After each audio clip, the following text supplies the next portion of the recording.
Behold Juyin, the legendary hero who vanquished the Demon King in a distant realm. Or so the story goes. He was the chosen one, summoned by a divine goddess to salvage her decaying world. Having fulfilled the monumental duty he was fated for, she prepared to return him to the world of his birth. But here's the mind-bending twist. During the 2 decades he spent in her dimension, not a single solitary second had elapsed in his own reality. This meant he would rematerialize at the exact moment he was first spirited away. However, a cruel condition was attached to his return home. He would forfeit all memories of those 20 arduous years. But do not mistake this goddess for a stingy deity. She wouldn't just send her champion back. Without a grand reward for his legendary deeds, she bequeathed to him a potent fragment of godly power, though her explanation of its true meaning was maddeningly obscure. The only thing she uttered was a cascade of mystical jargon, with scarcely any tangible explanation. Then she unceremoniously catapulted him back into his own dimension. Because Ju Yuan had no recollection of his grand adventures, he awoke to what he believed was just another ordinary day. He grabbed his phone and was met with a torrent of messages from his manager. It seemed our protagonist was in some serious trouble. So he skipped his breakfast and bolted through the city streets, as if his very life was on the line. Soon enough, he faced the volcanic wrath of his incandescent manager, who was absolutely furious about his tardiness. Jian could do nothing but lower his head and endure the fiery tirade. In any event,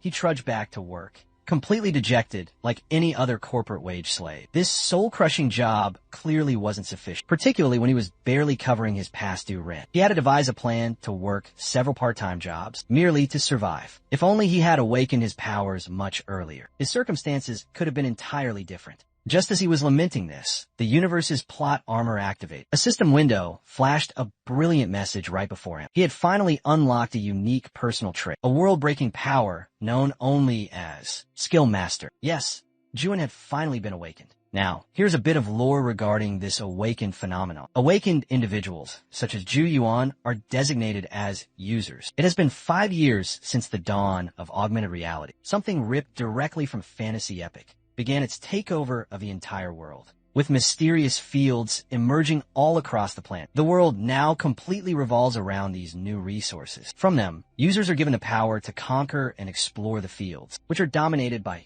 fearsome monsters. Even mundane labor within these fields can yield enough money to live well. That is precisely why everyone dreams of becoming a professional user. Indeed, it is a perilous life, venturing into the great unknown. But the potential rewards are irresistible. There's far more sweet honey than lethal danger scattered around. Of course, not every single user achieves greatness. Some awaken with supreme tier, unique traits from the beginning, while countless others are not so fortunate. At the absolute apex of the power structure is the world's #1 ranked user, Muhammad Al. He is the first to achieve level 70 and wields an SS grade unique trait known as Dragon Speech. One day, Muhammad Al unleashed a video upon his official YouTube channel. The title captivated the world's attention, so they all clicked on it in massive droves. The video presented an unbelievable exhibition of pure power, so spectacular that no one could possibly look away. This type of magic is every mage's ultimate fantasy. Anyone who has ever read a fantasy novel would know it. The spell Muhammad cast is called Meteor Rain, a purely destructive force, capable of annihilating countless lives in a single moment. Every single person watching this was left completely thunderstruck. No one ever imagined they would see such magnificent power. The field that Muhammad erased in seconds was a top-tier A-grade field. Even at level 70, it is virtually impossible to solo an A-rank field. The meteors atomized everything that stood in their path, including colossal monsters that could easily flatten a city. The sheer magnitude of this power left everyone staggered. But what stunned the viewers even more was the final segment of the video, where Muhammad issued a public challenge to every user alive. The skill he deployed, SS grade Meteor Rain, was so overwhelmingly powerful that he promised a mythical artifact, the Elemental Ring,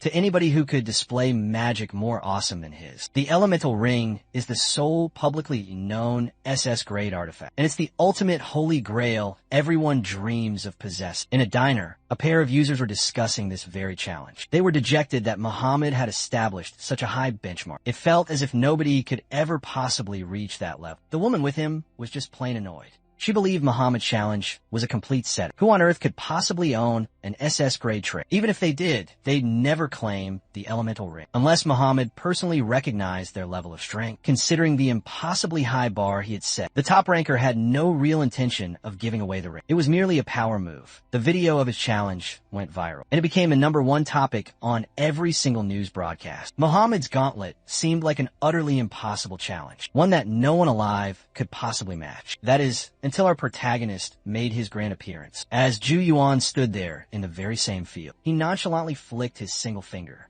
and in an instant, meteors started their descent from the sky, swallowing everything in a torrent of flames. The resulting meteor shower was so cataclysmic that quite literally everything was completely vaporized. After unleashing such utter destruction, Jian casually gave a simple thumbs up, a silent gesture of thanks to Muhammad Al for revealing this amazing skill. Naturally, every person watching was left absolutely speechless. The nation's keyboard warriors immediately flooded the comment section, reacting to the epic defeat Muhammad Al had just endured. The most prominent question on every person's mind was, who in the world is this mystery man?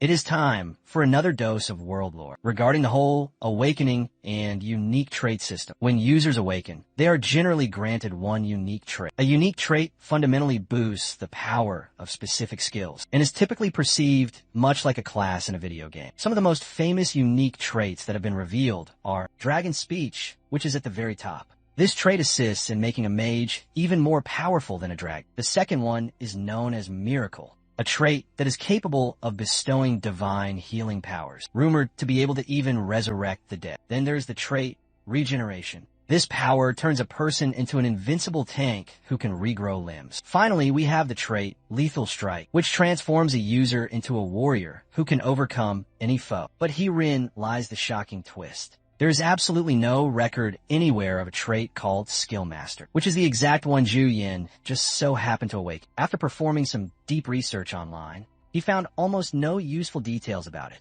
When you're evaluating any unique traits, the very first factor to consider is its grade. Typically, the higher a trait's grade is, the better its effects and the more subtraits it possesses. The grades themselves range from F all the way to SS. When Giant inspected his new trait, he discovered it was an unknown, unprecedented EX grade. He then proceeded to check his own stats, which were quite underwhelming, to put mildly. Naturally, he was disheartened to see just how low they were. You see, a high-grade trait is meant to come with a massive stat boost, so it's incredibly peculiar that Jian's stats were this pathetic. Almost nobody awakens such poor stats with a high-grade trait. He inspected his subtraits, and so far, there were only 2. Again, it was very disappointing, as he had hoped for much more. At this very moment, Ju Yin was utterly baffled, with no real information about his new trait. But it seems that he is about to receive some clarification very soon. The very next system prompt presented him with a brand new tutorial quest. It instructed him to copy a skill. Once he had activated the skill, he would be rewarded with 20 SP. However, there was a serious catch. Any copied skills are automatically erased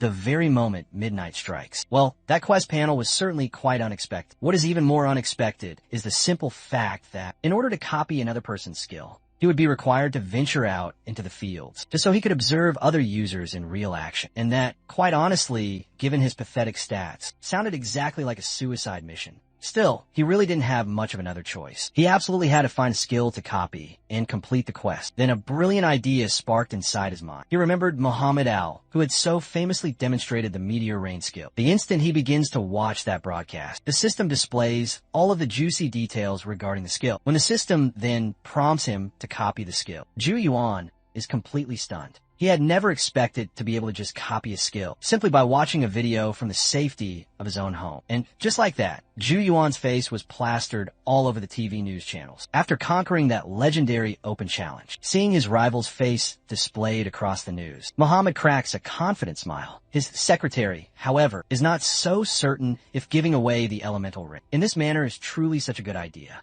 It appears that Muhammad is not thinking much about the ring itself. He is far more captivated by the stunning fact that the skill he had acquired only a few short weeks ago was now being perfectly wielded by somebody else. The secretary counters that there are countless skills, very similar to meteor rain, but Muhammad highlights the coincidence. Not only is the skill our protagonist acquire an SS grade, but also bears the exact same powerful name. His secretary is still far from being convinced. She points out that they haven't confirmed that it's actually SS grade. It is very possible that this is all a cleverly staged display of power. Her cautionary words failed to convince Muhammad to think differently. He is absolutely certain that this skill is at least SS grade, with a powerful, unique trait to accompany. He then tells her to deliver a business card along with the ring, stating that he wishes to exercise some caution and will not be delivering the ring to him personally. He also conveys his strong desire to become allies with Juyeon sometime in the future, and wants this specific message delivered along with the artifact. A short while later, we find our heroic maniac replaying his own uploaded video as if it were sacred text. The video's view count is exploding, and it is only natural that the man begins to act absolutely wild. He is practically intoxicated by his own newfound fame, while he is busy reveling in this temporary celebrity. A small girl at the counter is desperately vying for his attention, but our hero is far too deep in his daydream to even notice her. Finally, her father completely loses his patience. The man is clearly enraged by this,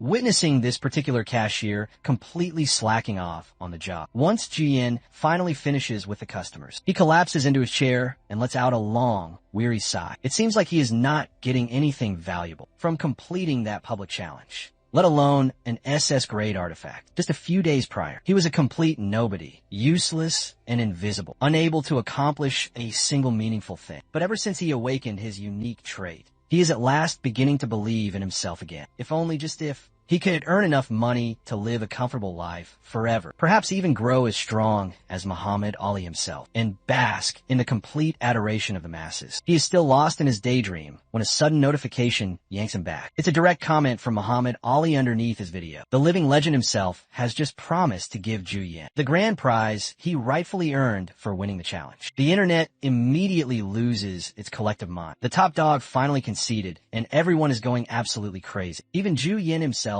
cannot believe it. Cut to the very next scene. Our hero is sitting as stiff as a board next to his secretary, who is here to bestow the promised reward upon him. She even personally chauffeured him home in a luxury car, like it's normal. The dude is still wearing that exact same expression from earlier. Half complete shock, half what on earth is my life right now. Back inside his tiny room, Ju Yuan just stares at the ring. He still cannot tell if this is reality or a glitch in the system. Then the system helpfully materializes the stats of the elemental ring, and it is absolutely stacked. Every single stat is insane. Like S-tier, mythic loot box levels of unbelievable. That's the moment Jian suddenly snaps back to his senses. Now is not the time to be sitting around and gawking. This powerful ring gives him a fighting chance to begin training for real. Hunting monsters in the fields is the only way to grind up his level 1 stats. But there's a major catch, however. He doesn't have the money for any kind of proper armor. Sure, his viral video generated tons of advertising revenue, but he cannot actually withdraw any of it, not without first verifying his identity.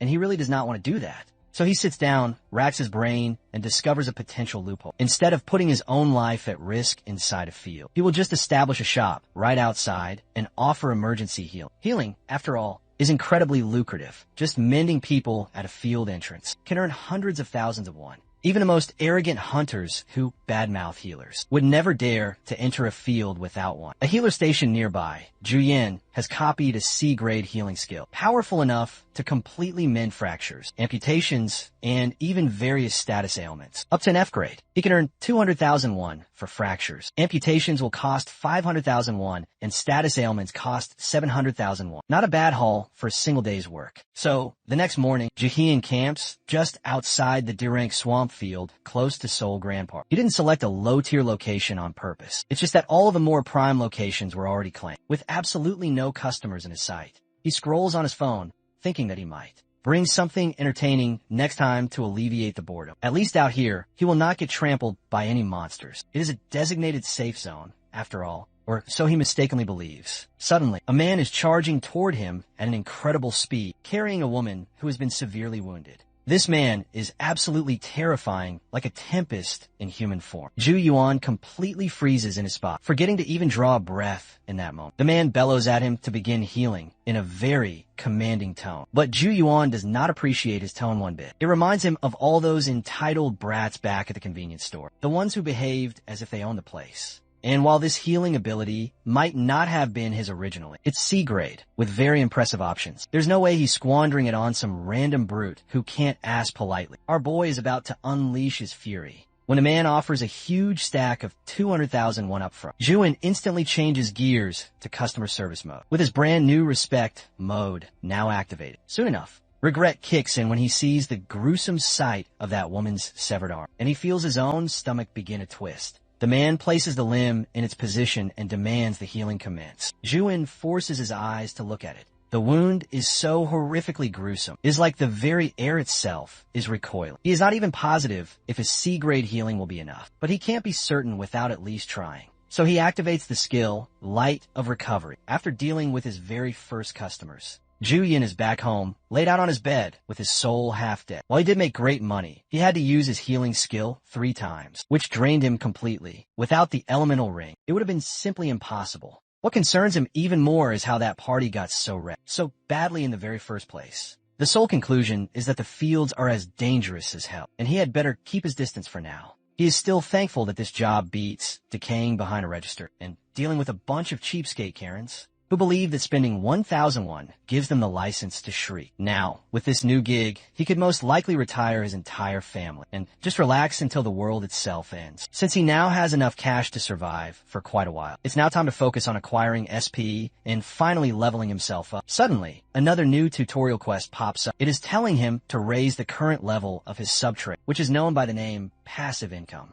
Passive income is one of the primary methods for generating SP, which is absolutely vital for the growth of his trait, Skill Master. He should also remember that increasing the level of his subtrait, which is known as passive income, is a top priority for his growth. Now, Ju Yuan at last comprehends why his subtraits also possess levels. It turns out that he can unlock their potential even further by leveling them up with his earned SP. It requires 100 SP to level up the passive income subtrait. His passive income ability grants him 10 SP every single 24 hours. Ironically enough, if he spends this required 100 SP to upgrade his passive income subtrait, he'll get 100 SP back as his quest completion reward. Essentially, this is a total win-win scenario. Plus, he will also unlock another brand new subtrait once the quest is done. Now, it is a complete no-brainer. He absolutely needs to upgrade his passive income subtrait. After checking the total amount of SP he possesses, he sees he must wait for another 3 days to accumulate enough SP points in order to complete the quest. During the course of these 3 days, he chooses to utilize his time, experimenting by copying some new skill combinations and so on, just to make the deal even sweeter. The hotel's room service staff arrives with all the decadent food he ordered. With the impressive spread laid out right in front of him, he begins to dig in while he watches other users with unique traits. He is particularly focused on any S-grade or higher level skills, the type that almost only exist in myths and legends by now. While copying all these extremely rare skills is very exciting, the tragic truth is that they all vanish as soon as midnight arrives. To solve this major problem, he needs to record all these videos on his phone, so he can simply watch them again whenever he chooses. He still cannot believe how Muhammad Al appeared just like an angel from out of nowhere, showing off his incredible SS grade skill, which Jian then effortlessly copied, though. He still must figure out a way to retain these copied skills for a much more extended period of time. Perhaps there's a possibility he can keep all these skills for himself. If he can upgrade his trait of Skill Master high enough, he then chooses to organize all of the videos into a playlist, prioritizing which ones to use later on and which ones to use immediately. He makes certain to add some body hardening traits. Another skill on his list is teleportation, which sounds unbelievably cool. The list continues on as he adds all the necessary essentials. A little while later, after his binge-watching session, he made sure to demolish all of the delicious food as well. He is literally full to the brim with his belly, looking just like an overinflated helium balloon ready to pop at any second. He is feeling ecstatic because he has already secured his own future. By registering himself as a healer with the user association. With all of the skills he now possesses, his inherent value as a user is destined to skyrocket. He can barely wait for that day when all the attractive, well-endowed women would be falling all over themselves just for him. The next day, as he is sitting just outside the fields, that injured goddess from just a few days ago approaches him in order to express her immense gratitude. She is now completely healed, revealing the full extent of his abilities. But it appears that this complete buffoon does not even recognize her. When she questions if he truly doesn't remember who she is, the clueless guy bluntly just says no to her, as if he has never once laid eyes on her in his life. After all, this absolute goddess of a woman is just far too beautiful for a guy like him. She then has to remind him that a few days prior, her own brother had brought her here, and he was the one who had healed her. Now that she brings it up, Ji-Yin's memory quickly returns, and he at last recalls that she is that very same damsel in distress, with a horribly mangled hand. He honestly thought she was the guy's girlfriend, because of how much money he spent to save her. But it turns out that she is actually his own sister. Moving right along, the woman is relieved that he finally remembers her, which will make it much easier for her to express her gratitude. If it had not been for his help, she would have been 6 feet under by now. She then asks him if he's a member of any party, to which Ji-Yin responds with a firm no, for quite obvious reasons. She then follows up with yet another question, asking if he belongs to some kind of guild. Once again, Ji-Yin's definitive answer is the same. In that case, she graciously invites him to join her party since she needs a temporary healer. Ji-Yin is completely taken aback by this unexpected invitation, since he is not in the proper condition to be in the fields yet. He makes the decision to turn down her very kind offer. But the way this beautiful goddess is displaying her feminine charms, this shameless loser cannot possibly resist his own urges, and immediately agrees to her tempting proposal. Before their important conversation can proceed, they are both startled by the ear-splitting shriek of an injured man, whimpering just like the coward he is. His companion is currently dragging this whimpering weakling out of the fields, who is in need of immediate healing services. Ju-Yuan simply ignores the beautiful lady for now, gets straight to work, and tends to the injured man right away. In almost no time, he gets the man back to his previous state, earning himself a well-deserved, enormous stash of cash. Let us not forget about the promise he just made to the lady to join her party, since he's earning more than enough money as it is. He no longer feels the necessity to join her party, especially since his current level is far too low for roaming in the fields. So he awkwardly has to turn down her offer once again. The girl still desperately attempts to persuade him, revealing they have an S-grade tank and an S-grade mage to protect him. She's absolutely positive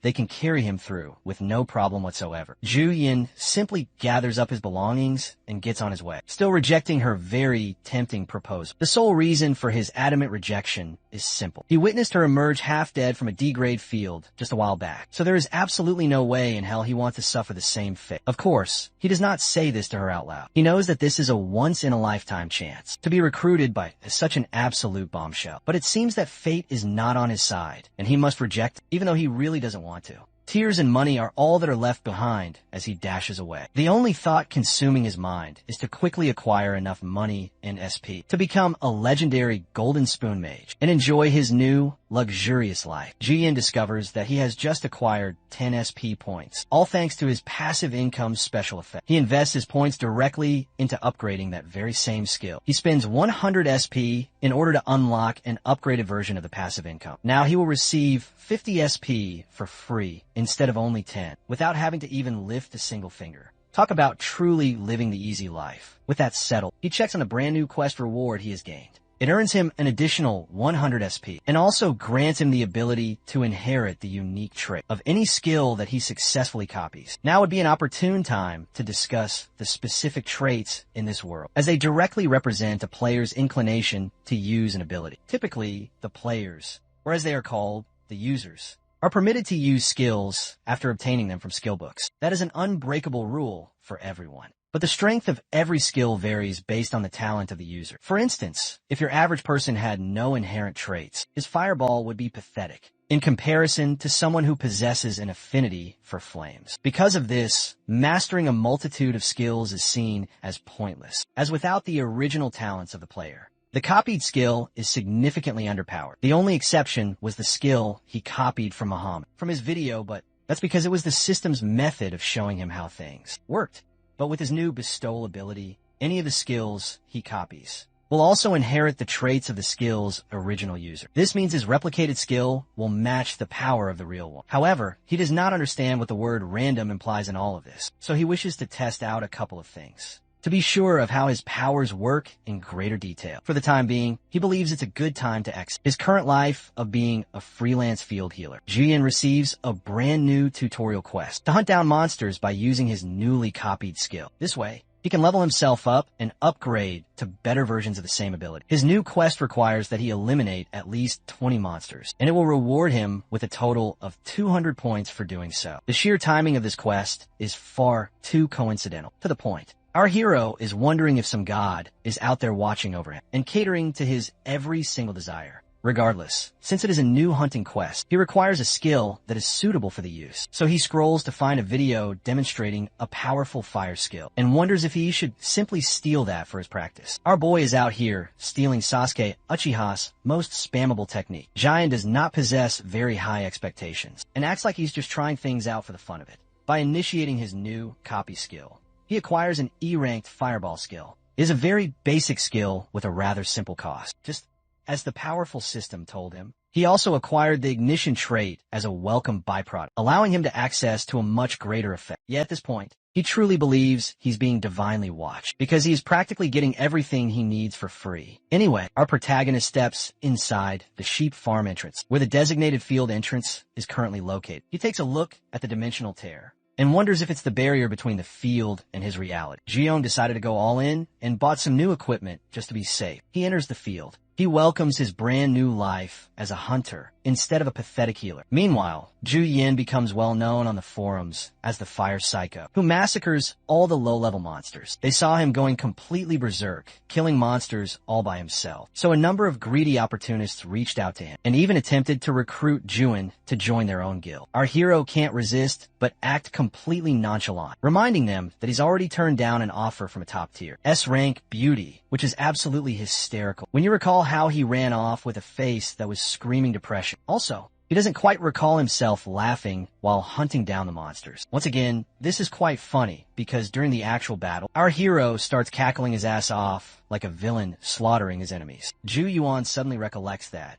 and he thinks that his own excitement must have surely gotten the better of him. Vanquishing the monsters earns him the SP points that he needed, and it also lessens the usage cost of his copy skill. This is a great thing because Jiuyan had been searching for something that could help him keep on hunting with the reduced costs. While browsing the community forum, he learns a raid post about an obsidian bear boss in a field from the various comments. They are all expressing astonishment at how the Fire Psycho defeated the fearsome obsidian bear without any good equipment, while still being at such a low level at the same time. Jian reflects that he was only capable of doing that because he just spammed fireballs and did not require much else. A sudden enlightenment strikes him like Truck Kuin hitting Ice Sky. Protagonists. Our hero recalls that he received a valuable gift from the strongest ranked user, Muhammad, to whom he is still indebted to for the powerful ring. Let's rewind back a few days and witness what became of the fight against the obsidian bear raid. The terrifying boss monster was going absolutely berserk on to the vanguard to face its unrestrained fury. Their mages were commanded to remain safe in the rear, and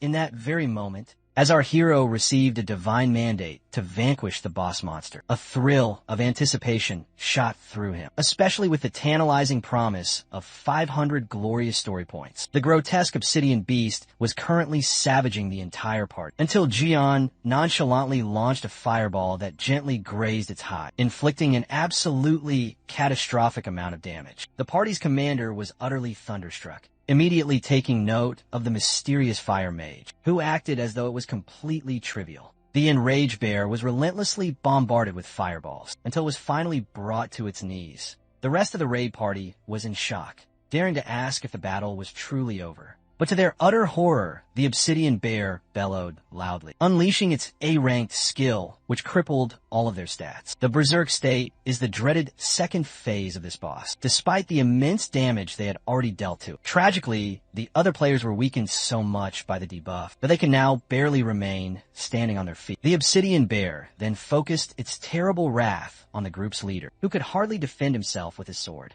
while the remainder of his team was rendered utterly useless by the nerfs, all except for one lone warrior. That is, the system bestowed upon Jian an additional quest to copy the boss's skill. And just for this singular demonstration, he was granted a free copy slot to use it instantaneously. Thanks to the system's incredible built-in appraisal function, he could also analyze the monster skill before he copied it. The full details of the obsidian bear's roar materialized before his eyes, and he immediately triggered the powerful copying effect for it. Juin inherits the fearsome boss monster skill, which arrived with an additional nerf of randomly erasing one aspect of its ability. So it erased the condition that required 50% health and allowed him the complete use of the remaining effects. Juin is truly stunned that he can use the skill without any cost or conditions whatsoever, making it no different from a cheat code. Knowing that this stolen skill will vanish by the stroke of midnight, he seized upon the incredible opportunity and unleashed his own terrifying version of the obsidian bear's roar. Juyan's deployment of the obsidian bear's roar instantly stunned, locks all of his teammates in a state of plummeting stats. The party suspects that the bear has let out another terrifying roar, when in actuality, it was none other than our boy. Unfortunately, it turns all of their own stats to garbage, only to reward Juyan all on his own, supercharging all of his own stats by 9. Now that's what I call a total hack. As for the cute bear up ahead, our hero nonchalantly strolls up to the massive furry beast, completely unafraid of anything in his path, pointing a single finger to the sky with a smirk. This absolute madman creates a blazing, truly gigantic fireball, and then unleashes its fury upon the beast that gave them all so much trouble.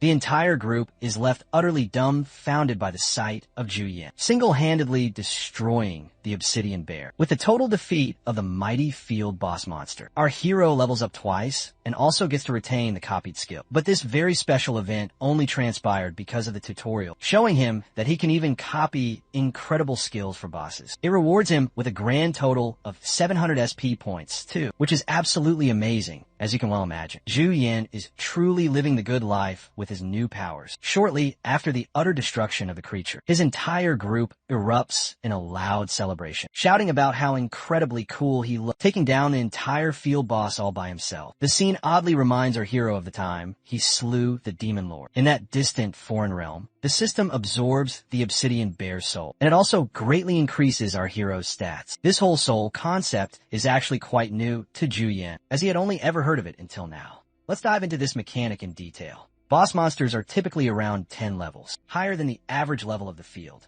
which means that if someone attempts to use a high-level player to kill the boss on their behalf, the field itself recognizes this and immediately makes the corpse vanish. With the corpse gone, you cannot acquire any of the valuable drops, which means that power leveling gets you absolutely nothing in this place. Now, the true reason that players actually love hunting down field bosses essentially boils down to one singular fact, and that is they're hoping for a boss item to drop, which is what happens in our hero's lucky case, as one of the raiders discovers the obsidian bear's item drop. Item drops make all of the players' efforts well worth it, and then the very corpse of the boss they just defeated is also sold for a very handsome price. But aside from that, our hero is freaking out over the simple fact that his strength stat was boosted. The best part of any raid participation is that upon successful completion of the raid and the final defeat of the boss, every one of them receives a permanent stat boost. Juyan's party is now completely head over heels for our hero for clearing the entire raid so nonchalantly. They explicitly state that he is the sole reason for their victory. The raid's leader mentions that he was fully anticipating his own group to sustain many injuries right after the obsidian bear entered its berserk state. But it's all thanks to our boy's incredible efforts that they won't have to concern themselves with that any longer. Interacting with his own status window, the party leader examines the boss item that has just dropped. Though it is quite valuable, it comes with a strict activation condition, requiring the user to be at least below 30% health, which also means you're going to be standing on your last legs when it finally becomes useful. Anyway, the raid leader proclaims that the dropped items will all be shared, according to the Player Association's official judgment. However, one unsightly man wants to purchase the boss item right on the spot, and is prepared to hand over 90% of its value in cash. The party members begin to whisper about these opportunists who only seem to magically materialize whenever a new boss item drops. Their one objective is to acquire these special items, so they are infamously known as the boss item hunters. But in this particular case, since they are offering a very fair price, it does not seem like such a bad thing. However, Juyin remained skeptical, as his built-in nonsense alarm was going haywire. He doesn't understand what these people are truly aiming for. Anyway, one of the bodyguards opened a case to reveal a lump of money, confirming that they can indeed process the entire payment at once. The mere sight of that sparkling cash turns our boy into a gold digger, who suddenly no longer cares about their true intentions at all. The scene transitions to Juyin, sitting in that very same pathetic field, just like he always does. Our hero is actually wallowing in a state of despair, because he doesn't even feel satisfied after earning 10 million won. This is all because Juyin has become completely fascinated with a specific piece of equipment, known as the Rectus leather armor set. Tragically, this set costs a staggering 63 million in total, enough to completely shatter our boy's heart. After discovering that they only had 2 sets of this armor left in stock, our hero left as if he were suffering great losses or living a poor life, when in reality, the man just has incredibly expensive taste. Anyway, Juyin's devious little mind is focused entirely on hunting, as much as he possibly can for the time being. He opens his status window to claim the rewards for his tutorial quest. Luckily for him, he can access the boss monster's skills with this. But even still, the skill itself is quite risky to use, because it demands that he drop below 50% health, at the very least. But that's okay, because our boy had a lot more fun just abusing his fire skill, more than anything, with no customers bothering him at the moment. Our hero decided to invest some of the points he's saved to buff his stats even further. Now, there are a ton of options available to him. For instance, if he took the fantasy route, our boy could become an unbelievable warrior. However, he's not in the mood to risk his life so recklessly in a place where mortal danger is imminent. Every single day, noticing a shift in his magical power, he spends 500 points to enhance his copy skill, allowing him to gain an additional copy usage slot per day. This is some pretty exciting news for him. The tutorial quest also indicates that daily quests are the only certain path to gain more SP points, receiving a sudden new daily quest. He has the simple task of using his copy skill 2 times. It is a fairly easy way to guarantee him 80 story points. This also makes our hero quite curious, because he is not sure what would happen in the case of him copying the same skill twice. Watching a video, he decides to copy the healing light skill. After he acquires it, he wonders if the inherited trait will be affected or not. So he decides to just do the same thing again. But the system warns him that he has already copied this skill, completely ignoring the system. The madman moves forward with it and copies the skill a second time. Much to his own surprise, shortly after that, he updates the large sign on his board, which now proclaims that he's going to be selling healing, alongside an experience buff of 5% for every 1 million won. This incredibly rare offer draws the attention of many players, as they all begin to gather around him. Being the excellent businessman he is, our hero advertises his offer both loud and clear. The people all around are completely shocked and question his words. After all, an experience point buff is something completely unheard of at first. They assume he's a scam artist who will just steal their money and run off. But our hero is just patiently waiting for them to bombard him with the sweet, sweet cash he is looking for. Suddenly, a mysterious mage comes up right to him. She pulls back her hood, revealing herself to be that very same S-rank baddie from before, as she once again teases him about joining their party. Seeing this fine woman again, our boy is quite literally blinded by her unbelievably mesmerizing looks. He tells her that he is currently focused on doing some business, which causes her to make a teasing remark that he has yet to even acquire his first customer. From the looks of the situation, that is why she is more than happy to experience his new product as his very first customers. Jian treats them all like royalty and requests for them to come in. With the full activation of his newly acquired healing light ability, he supercharges their combat experience by a full 5%. Before she departs, she hands him her personal card and phone number, saying that she will be eagerly awaiting his call. They're desperate for a really good healer, and it appears this fine lady really has her eye on our boy, with how completely obsessed she is. More importantly, she does him a very generous favor by confirming to the entire crowd the legitimacy of his amazing service. That causes a massive swarm of eager customers to rush in to get their hands on that very same service. Our boy is literally feeling unbelievably rich from all the people slapping wads of cash on his face. While all of that is happening,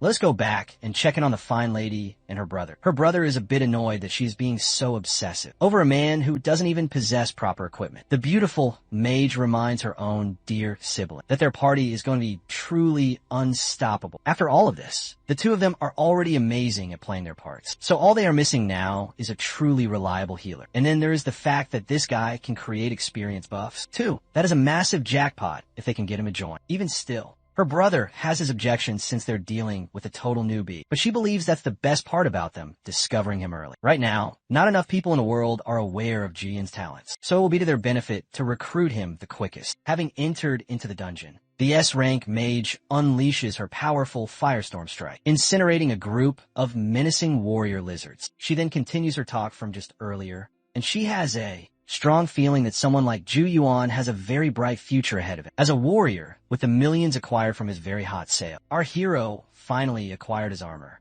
and is looking as fly as hell with that new outfit on.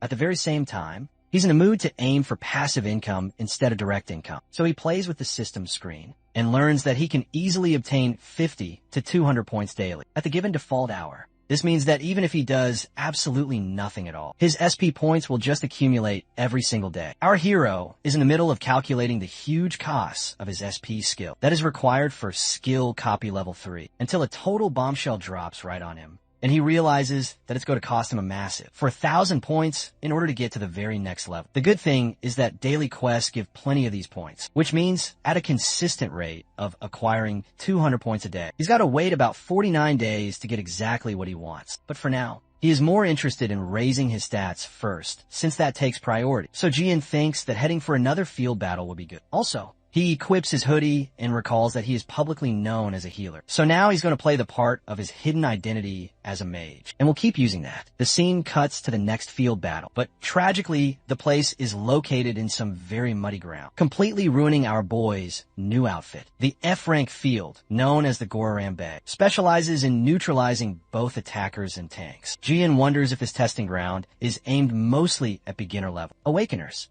Of course, with the addition of a strict field level limit. He is out here struggling just to collect some pathetic boss souls. Recalling the stern warning he read from a community member online, our hero thinks things are going to be just fine because nothing terrible happened during the Obsidian Bear raid either. So what could possibly go wrong here, am I right? All that our hero wants right now is to go home. But from the looks of these absolute clowns, just casually chatting with each other, every single last nerve in his body is getting completely pissed off. One of the other men comes around to ask if he's actually a guy or not, all because he created a name for this raid's participation. It also makes him wonder what has become of the female side. It turns out the women are getting seduced by some blonde guy who clearly doesn't know the right time or place for these things. At this very point, Jian truly regrets not checking out his new teammates properly before embarking on this absolutely pathetic raid. The blonde man casually tells the entire group that they should start the briefing session. But at this point, seeing him stick his nose in every girl's personal business, Ju Hyun would not be surprised if this man is dating the whole group. Anyway, the blonde clown states that their new strategy is simple and does not need any more explanation,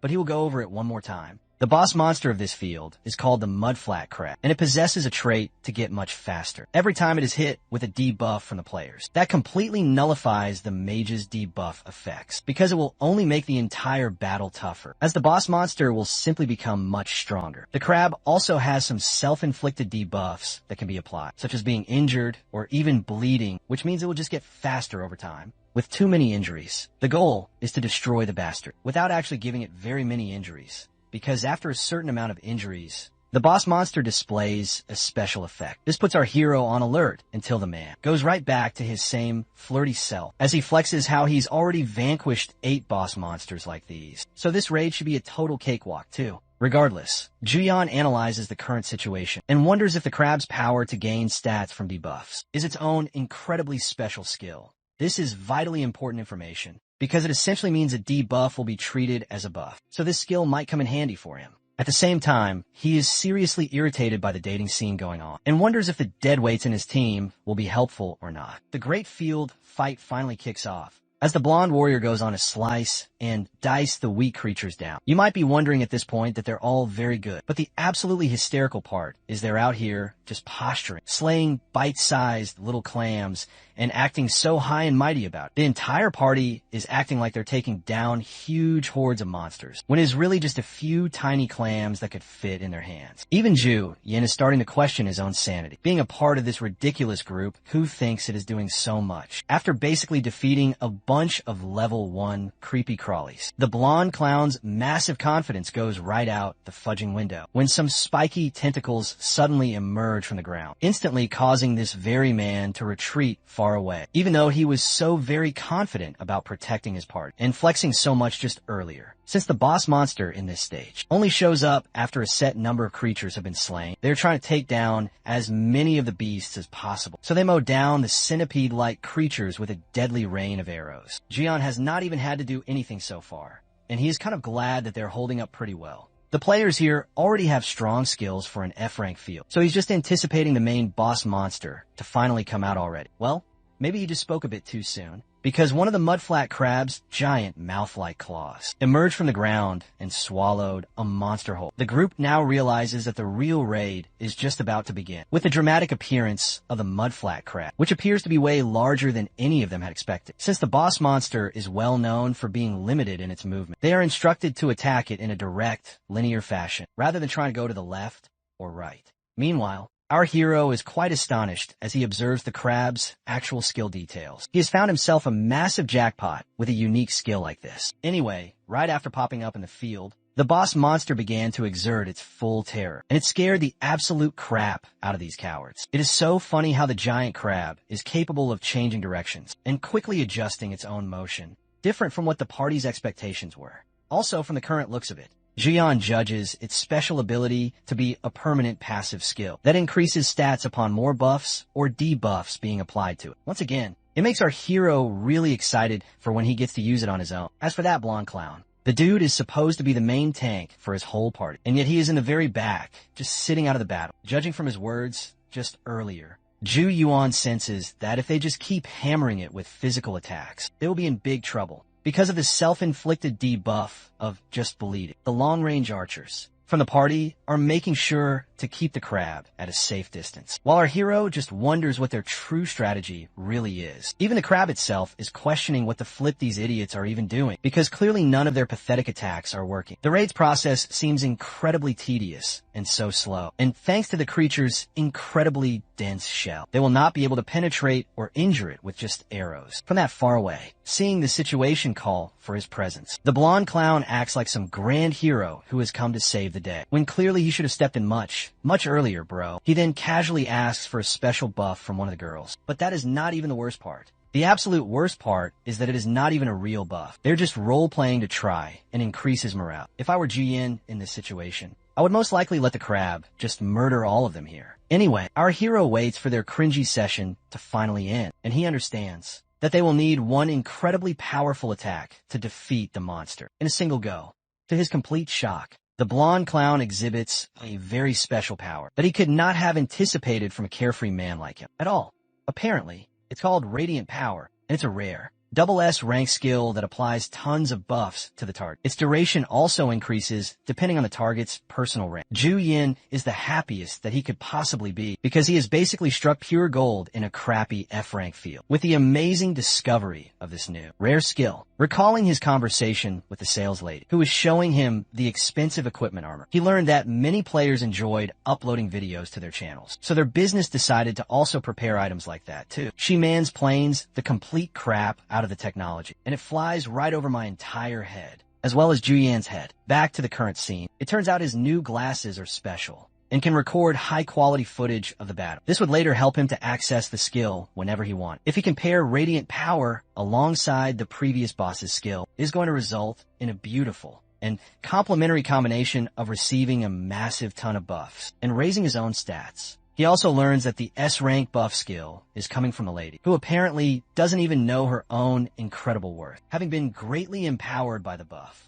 The blonde decides that it is finally time to unleash his abilities. First off, though, he asks our boy to hit the boss with some heavy damage attacks. So Zhu Yuan casually whips up a truly gigantic fireball and deals an insane amount of damage right on the crab. And just for the final kicker, he has brought out a new trump card skill, especially for this very occasion, which activates as a second part of the fireball's effect. With the powerful chant Explosion, the guy detonates the same fireball, allowing a chance to increase the damage even more. The direct aftermath of the battle is pretty anticlimactic, as the crab is literally so cooked to the point they can now feast on. Now, as for the blonde, our hero is devastated that Zhu Yin stole his big moment, acting like the crab is about to pull off some kind of special new move. This man naively rushes directly towards the crab to finish it off. The absolutely hilarious part is that he is swinging his blade against a creature that is already completely dead. And instead of having the self-awareness to realize he just did something cringy, the dude is even extremely proud of himself. If neuroscientists were to somehow get a hold of his body, they would probably find absolutely zero brain activity inside his head. Even the party members' faces tell you all about their reactions. They're all questioning what the fudge just actually happened. Anyway, Jian notices the very sudden change. The skill called Change Resistance from the Mudflat crab is now officially a brand new part of his arsenal. Now, he just needs to return safely home and use the combined effects of Change Resistance alongside Radiant Power to see what kind of magic he can come up with. With the field boss defeated, our hero just wants to go home, when suddenly the entire group begins eyeing him down. They give him all of the credit for having a busted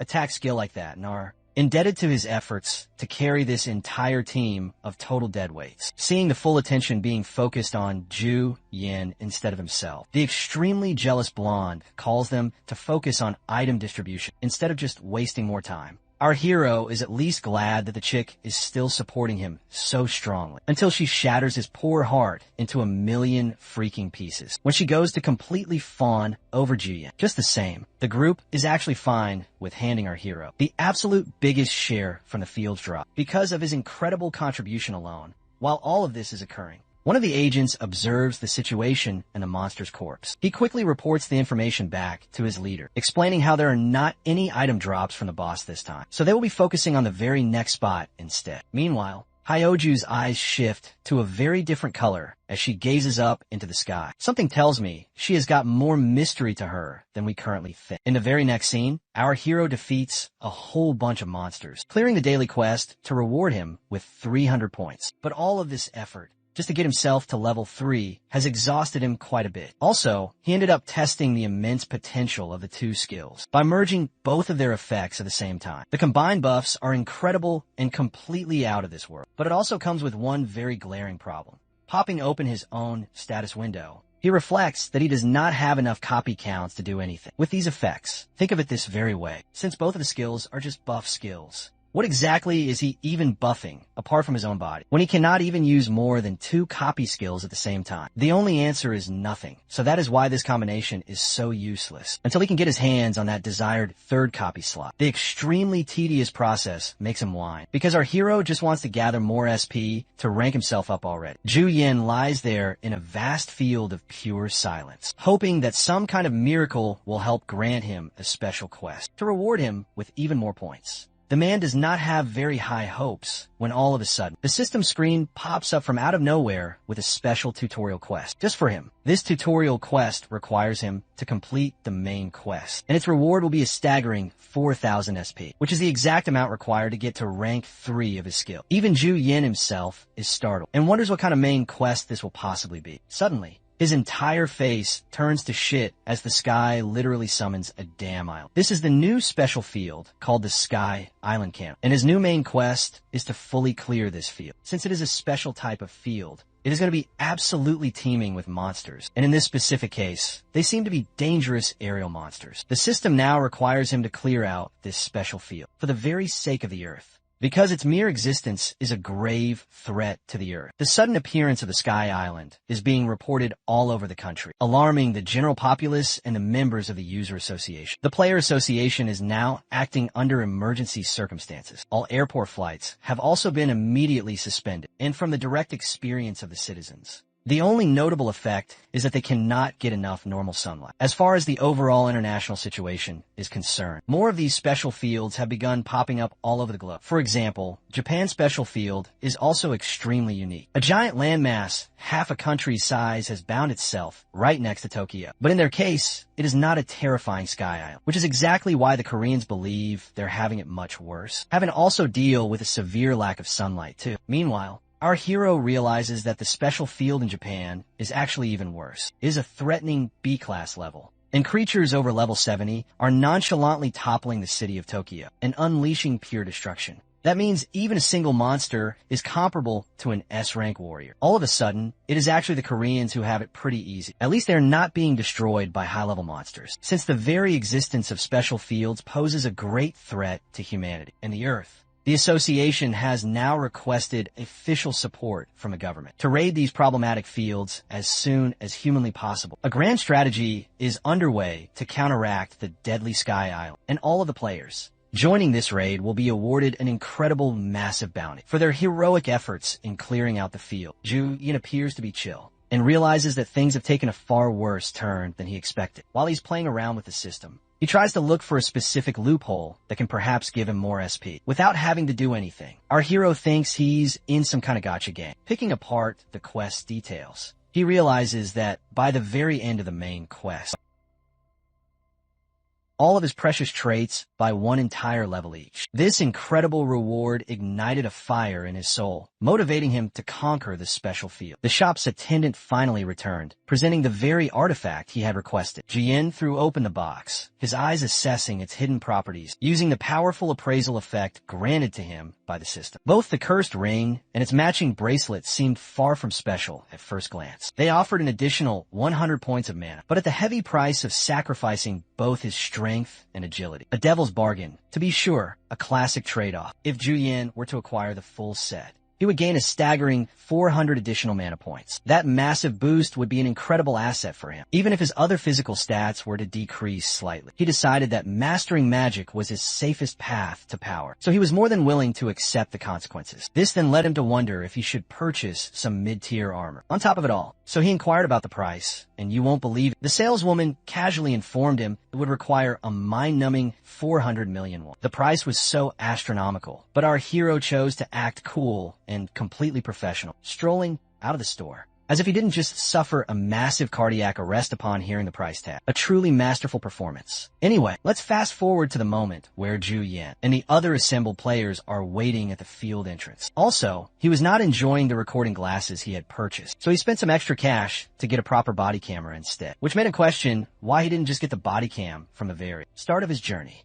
As is his custom, it is always a wise idea to scan community boards for any dire warnings. So he began to check the forums, and he discovered a torrent of new information from the commenters. It appeared that the field's terrifying monsters were far more powerful than any of the players had anticipated, causing entire parties to be casually wiped from existence. It was so alarming, in fact, that the forum moderators issued an official red alert warning, telling all melee-class warriors to stay clear of the impending battle. Since the fearsome monsters were all airborne, they couldn't do a single thing against them. And because it was a deadly Sky Island, players were also struggling to get a proper supply of oxygen. All of these dire comments only spelled out bad news for our hero, who began to realize they might be dealing with a deadly D-rank field instead of a simple F-rank one. However, he brushed it off, thinking those cowards were likely just overreacting, as they always seem to do, until all of a sudden, he was violently pulled into the entrance and teleported to the island. The shift in the landscape was actually quite breathtaking and incredibly cool, even for our hero's well-traveled eyes. He also noted that the monsters did not seem to be hyper-aggressive in the slightest, or so his foolish ass thought,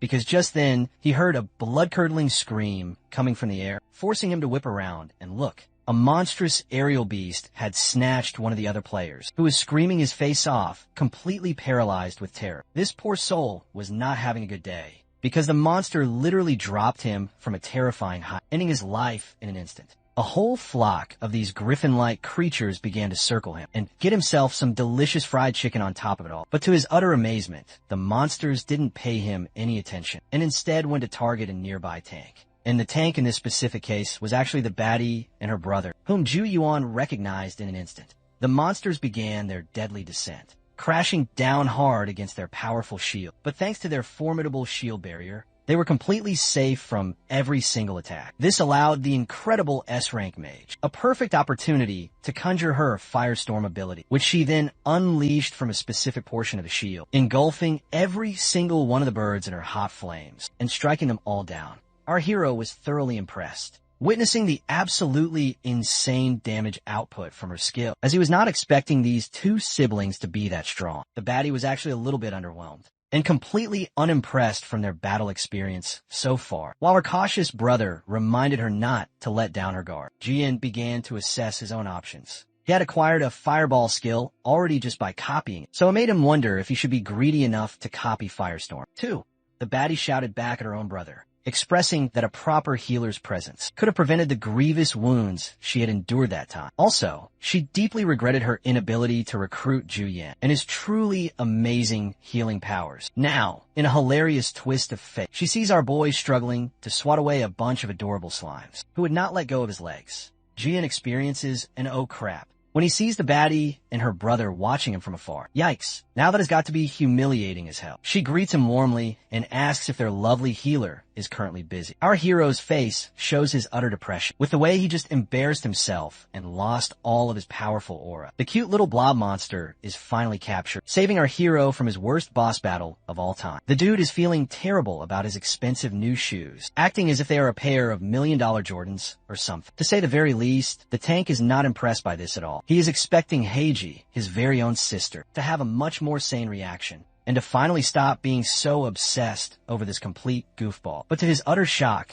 the girl is beaming a huge, wide smile, signaling that she is still completely obsessed with the mysterious healer. The mage acts all buddy-buddy with our poor hero, teasing him that the universe itself simply wants them to be together in a party. At this point, this is actually a bit of bad news, because our hero wanted a solo hunt during this entire mission, and he cannot exactly unveil his powers in front of these two, who still think he is just a healer. The baddie promises him that he has absolutely nothing to worry about, as she will help to carry him all the way through the entire special field. Realizing that he has very little choice now, our hero accepts his given fate and thinks he should just copy the healing ability once again. So he gives her a yes, which makes her unbelievably happy, since he needs to use his copy skill on that specific healing one. He tells them he will be right back after a quick bathroom break. But the utterly hilarious part is our hero doesn't realize there is nothing around to cover his ass, so that pathetic excuse does not work in the slightest. This is very troublesome, because if he cannot even watch a video, he cannot copy a new skill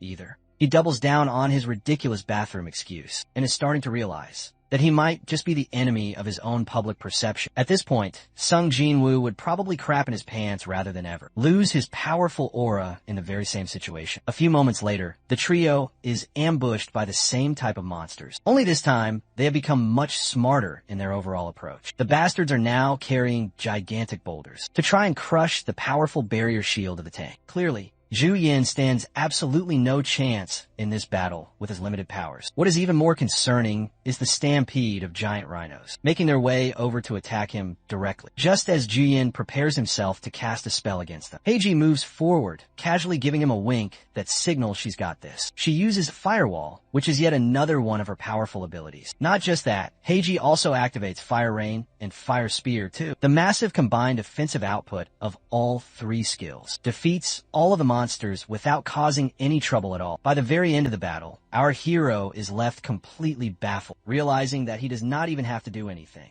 Impressed by Heiji's incredible performance, he asks if S-ranked players normally have so many powerful skills like her, because that then makes him wonder what kind of insane skill set an X-rank player would possess. Heiji confirms that this is indeed true, but she also tells him that the skills are all learned by purchasing powerful skill books, which is a long way of saying that she bought the skills for a very hefty amount, marching onward to their next big opponent. This one appears to be a giant aquatic beast, while Heiji and her brother are busy dealing with the monster. Standing at the back, bored as hell, Juyin decides to activate his own version of Fireball, which is unbelievably large in overall size, even bigger than its normal size. He is shocked by the completely unusual scale of his own attack. As for Heiji, she's right on his ass, because that Fireball was even stronger than the one that she used. It turns out that Juyin forgot all about his overcharged skill test, which increases the damage by a staggering 20% in exchange for consuming more mana. Our hero tries to play it off casually by saying it's just a defensive skill he learned while training as a healer. But the baddie isn't buying his flimsy excuse, and she directly asks him for his total mana amount, like an absolute expert manipulator.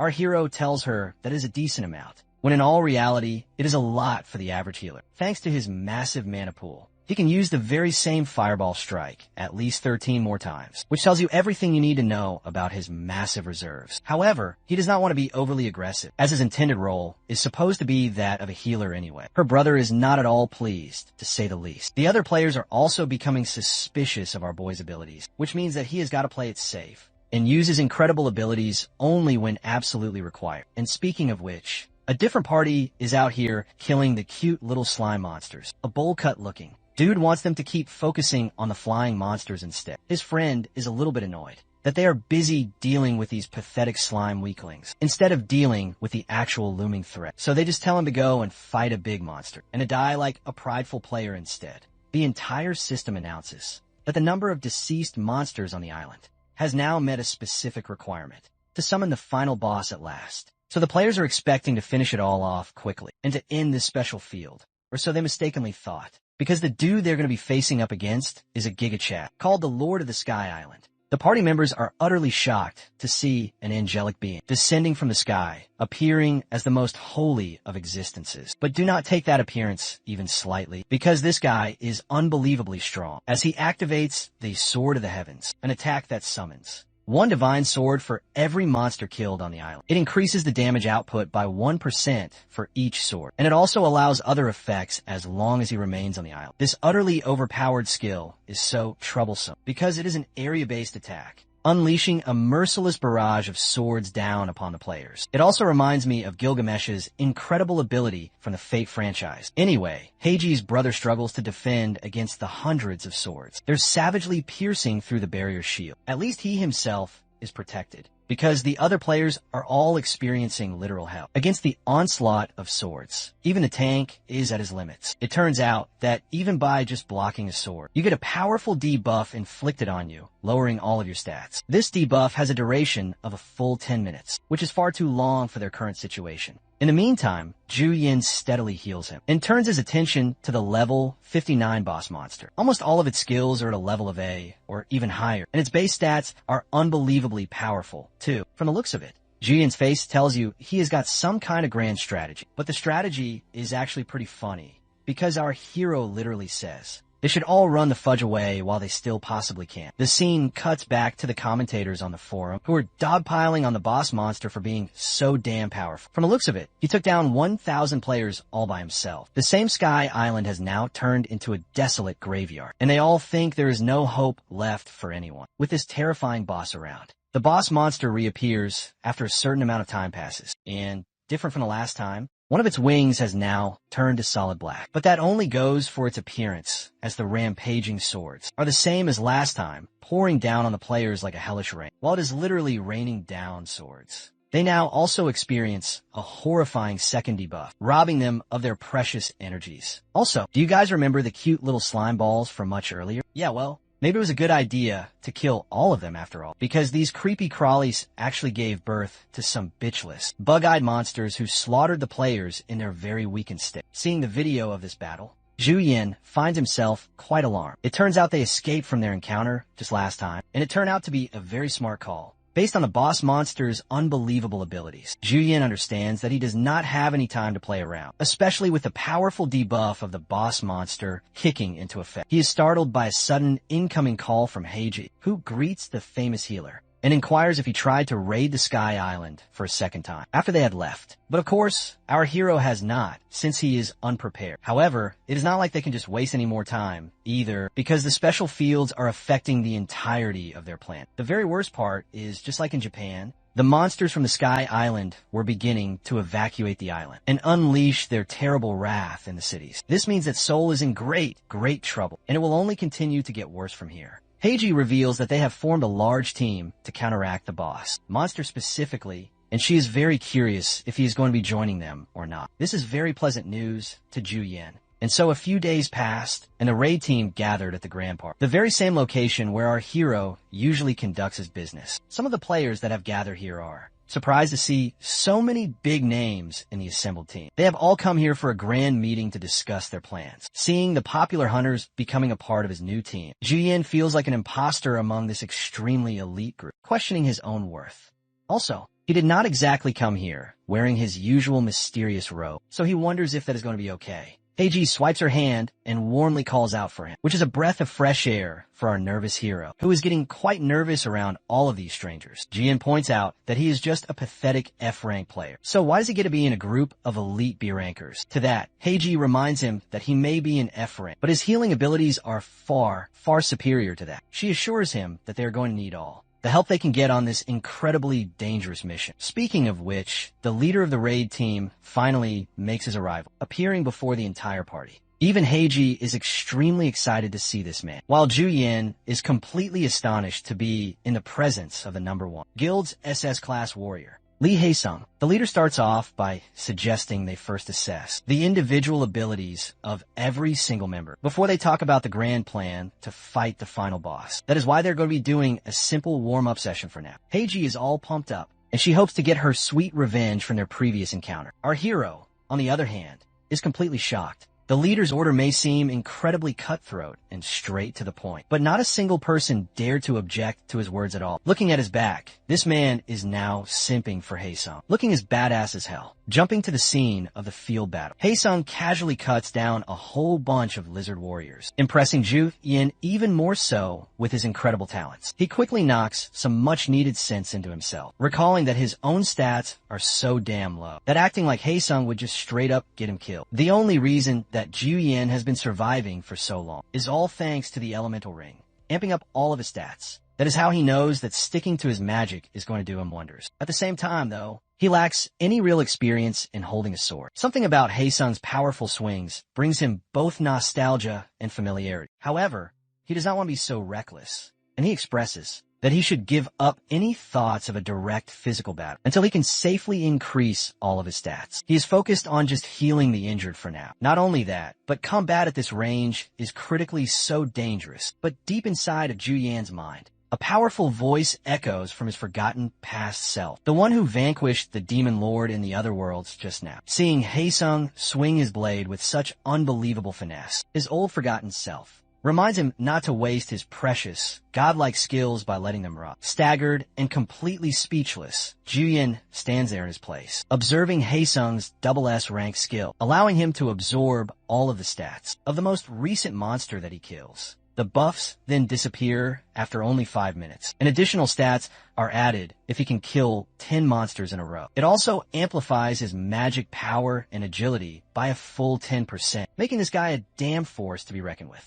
All of this time, Juyin had been searching long and hard for a skill that could boost his physical stats. And what do you know, he has finally struck gold with Haesung. The esteemed and powerful warrior stands over the toppled corpses of the monsters he just cut down. Shortly after the utter defeat of its minions, the boss of the field arrives in the form of a poison lizard called Kinga. The appearance of this boss monster alerts the players. But let's be honest, it is no big deal at all to Haesung, who taps into his limit break special ability, allowing him to jump an entire rank in his total offensive output. For 60 whole seconds, with his new berserk state, Haesung completely annihilates the boss with a single, powerful sword strike, before it can even release its very first move. The boss is defeated instantly, and its very soul is absorbed, bumping up the stats of every single player. And that is how the entire raid ended up being cleared, without any real trouble whatsoever. Heiji is a little bit jealous that she did not get to perform, while her brother just thinks that she is ungrateful for the hard carry. Also, Juyin is pleasantly surprised that even without any contribution, the participants all still end up with handsome rewards. She tells him that actually it does not work that way. It is because of his constant buffing and also his debuffing that he was able to get all the contribution points automatically. For a very long time, our hero wondered how healers leveled up so very fast, but now he is beginning to realize that playing a support role is actually pretty damn easy. Finished with their little warm-up session, Haesung turns to face them, and he expresses that he will be the one in charge of organizing before the valuable rewards are all handed out. While he is giving a very long and detailed explanation, our boy is totally zoned the heck out, because his attention is not focused on this boring lecture, but instead on an ability that is called the Catalyst. This incredible skill was obtained as a direct result of the defeat of the boss. Juyin wonders if he can apply it to some good use, but he does not even care about it for the most part. What he really cares about is the fancy new skills that he has just obtained, both of them rated over S rank. And both are unbelievably powerful for buffing his physical stats. The leader now turns his attention to the party's healers and questions if our hero is drunk or something, with the way that he is making that pathetic expression. At this very point, Jin does not even care about anything else. He just wants to go home and begin experimenting with his new skills. More days passed, and the raid party has still yet to invade the Sky Isle. Jin finds himself to be completely and utterly exhausted, and he prompts to open the status window. At very long last, he has acquired 4,000 points, and with this, he will be able to destroy the boss monster without much trouble. The absolute funniest part is how he actually obtains so many points. Our hero had to take out a total of 120 monsters in his daily raids just to be able to get to this very level. The quests appear so very frequently now that he's not even getting a chance to rest. Regardless, he is still happy that he's getting so many quests, at least, even though he is reduced to a tired, exhausted mess afterwards. Juyin jolts up with sheer excitement, prompting the system to upgrade his copy skill all the way to level 3. After he spends 4,000, his skill is finally upgraded at last. Now, in his grand original plan, he wanted to pair the 2 skills he obtained from the last crab raid to buff up his physical stats. But with Haesung's timely appearance, our hero now has access to even more totally absurd skills, which only makes him crave a 4th copy slot to make use of his absolute best skills. Pairing Blood Frenzy, Brilliant Authority, and Change Resistance would be freaking completely overpowered with a powerful attack-based skill. Imagine getting 3 overpowered buffs on a single powerful attack. That is what Juyin is truly after. And he thinks by that point, he would even surpass the likes of Haesung too, though it would have been nice if he had all 4 slots. He's going to have to do what he can with the 3 slots that are available to him for right now. So he goes on to copy Fireball, Brilliant Authority, and finally, Resistance to Change for the upcoming raid. In the very next scene, Ju Yuan confronts a monster with a totally devilish smile on his face. He knows this poor bastard is about to get incinerated into tiny pieces. With his new powerful buffs, his murder spree in the field was noticeable, enough to attract a lot of attention from all the commenters on the forum. He is now famous for being known as the psychopath who one-shots everyone with a single, massive fireball. One of the recordings of Ju Yen showcases how he expertly managed to lure a deadly field boss far away from the main raid party. And just as the giant serpent was about to finally bite him, he released his gigantic, powerful fireball, dealing an insane amount of damage with only a single burst. His mysterious identity is now a very big deal to the people on the forum, not to mention his incredibly impressive speed, to the point that people are wondering if he is really a mage. Focusing his full attention on the serpent, Juyin saved the helpless duo by unleashing his fireball attack, and then he continues on, running for his own life when the giant snake chases after him. But the very same thing happens once again, as just one fireball is enough to defeat anything in his path. The other players are all astonished by his new approach to knocking down the boss's health with continuous chip damage. In the next scene, we pay a visit to the #1 player in the world, Muhammad, who has about an hour and a half to kill. In his ample free time, Muhammad finds himself quite satisfied, reviewing that same video of the mysterious player taking down the huge mountain snake.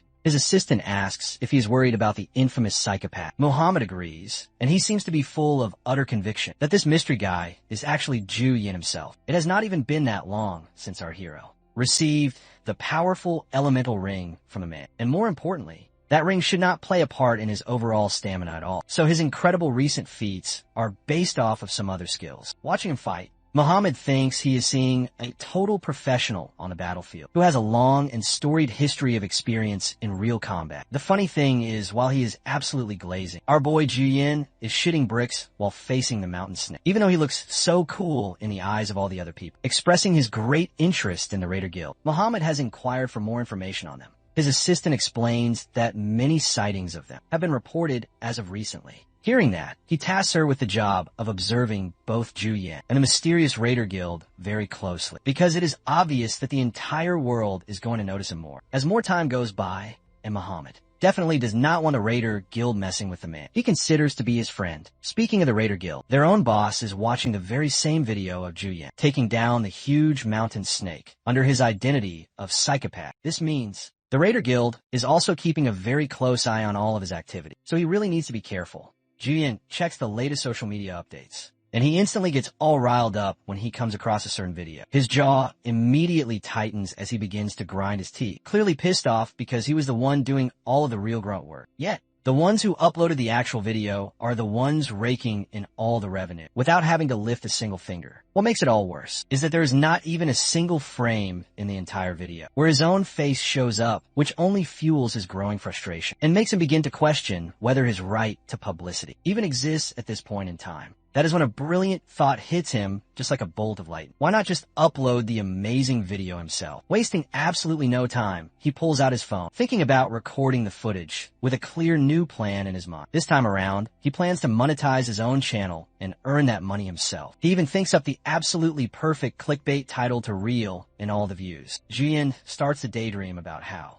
uploading the footage from this intense candle raid might just completely blow up and flood him with tons and tons of views. He even begins to consider the idea of creating an entirely new account just for this very purpose, thinking it would be much better if people did not connect him to the always trending and totally infamous psychopath persona he is now completely stuck with. He imagines himself becoming rich overnight from all the ad money, picturing himself receiving a brand new shiny gold play button just from posting one single epic video with a very smug grin on his face. He enjoys the awesome fantasy of luxury long before any of it can become real. But then he quickly snaps back to the cold, harsh reality right in front of him. Now he is left here wondering, how on earth he is supposed to gather any materials in this pitch black night when he cannot even see where he is stepping. Just then, a B-ranked daily quest window suddenly materializes, offering him a brand new list of tasks in exchange for a powerful buff and a mysterious random item box. Up until this very moment, Julian had only ever received E or F rank quests, so seeing one this incredibly high catches him completely and totally off guard, and he starts to regret his own decision to come here at night, especially after he wasted the entire day just napping like a lazy bum, just because he caught a silly, insignificant little snake. He begins to consider just finishing the quest before his precious skills reset at the stroke of midnight, not wanting to miss this golden chance. While he is lost in his thought, he spots a blue-colored crystal ball just lying there on the ground, and he quickly scoops it up without wasting a single second. It turns out to be the exact same essence. The quest window had asked him to collect from the special field, which means that he only needs 9 more of them to go. He originally thought that he would have to defeat many monsters to get these items as drops, but it turns out the quest wants him to search every single inch of the field, like the essence. Crystals are playing some kind of annoying game of hide and seek with him. He finds his quest to be more irritating than he had expected, and if it were not a B-ranked one, he probably would have already forgotten that it even existed, especially considering just how much he'd have to run around just to be able to gather all these glowing blue orbs. As Julian finally gets himself all ready to continue, a sudden ambush from a monster eagle jolts him hard from behind. The absolutely massive bird almost manages to tear right through him, but somehow he pulls off a desperate dodge and narrowly saves his own guts. The whole dodging part feels a little bit off to him though, because he genuinely did not think that he had it in it. That is, when it finally hits him, that maybe this is the amazing result of using both his brilliant authority and his resistance skill together. Without wasting any more time, he launches a powerful fireball and incinerates the eagle monster in just an instant. The massive explosion from his attack draws the unwanted attention of a few of the nearby raiders, who all start to wonder who on earth seems ablaze with ambition, clearly desperate to vanquish Keneal before Lee. Haesung has the chance to steal all the glory for himself when his loyal underlings ask what their orders are. Should any other users dare to interfere with their raid, he issues a chilling command: annihilate anyone who appears without a single shred of hesitation, and ensure that no living witnesses are left behind. Back with our protagonist, Julian. He has already conquered the monster-slaying portion of his arduous quest, and on top of all that, he has successfully collected 9 of the 10 required divine essences. It now appears as though he might just complete the entire quest, well before the stroke of midnight. He's even managed to survive in this field for over an hour now, which means all that remains is to locate that final glowing essence. And just then, he hears a tremendous noise, and when he turns to see where it came from, he spots a massive, angelic monster hovering menacingly in the sky. The very sight of it begins to trouble him, since his own guild's raid is scheduled for the next day. And if things continue to progress this way, the boss monster might be poached before they even get to arrive. The masked marauders launch their coordinated assault on the boss monster, Keneal, which only adds to his growing concern, as the entire situation spirals dangerously out of his control. Right at that very moment, a brand new quest is triggered for him. It now demands that he conquer the F-rank special field. On top of that, another B-ranked sub-quest suddenly materializes, commanding him to eliminate the boss that has invaded Earth, and also to completely destroy the special field. Juin mulls over the details of both of these quests, while trying to decipher what exactly the word conquer is truly supposed to mean, since there are no additional details. explaining how much work he actually needs to do. He wonders if the quest is asking him to capture the monster himself. Taking this as a free bonus opportunity, he decides there's no real reason to overthink it and just leans back, planning to savor the unfolding chaos from a safe distance. Just then, the masked group successfully manages to bring the winged angelic monster crashing violently down to the ground, and immediately they announce that this is their one chance to finish off the beast and seize the ultimate reward. Meanwhile, Jian remains comfortably seated on the grass with a completely relaxed look, enjoying the epic action like it's a late-night movie, and he learns that the monster has fallen because its total health dropped below 50%, which now renders it completely unable to fly. And not only that, but this moment also signals the start of the third phase of the boss fight, where Keneal begins to power up with a colossal buff. A sudden, violent gust of wind blows, and our hero shields his eyes from the dust. In that single moment, his gaze happens to land on the very last essence he has been searching for. He leaps up to snatch it, humming a happy tune and thinking about how easy it was to find. Just as he picks it up, the masked buffoons are knocked over right near him. The fallen men quickly scramble back to their feet, and they finally notice our hero on the ground.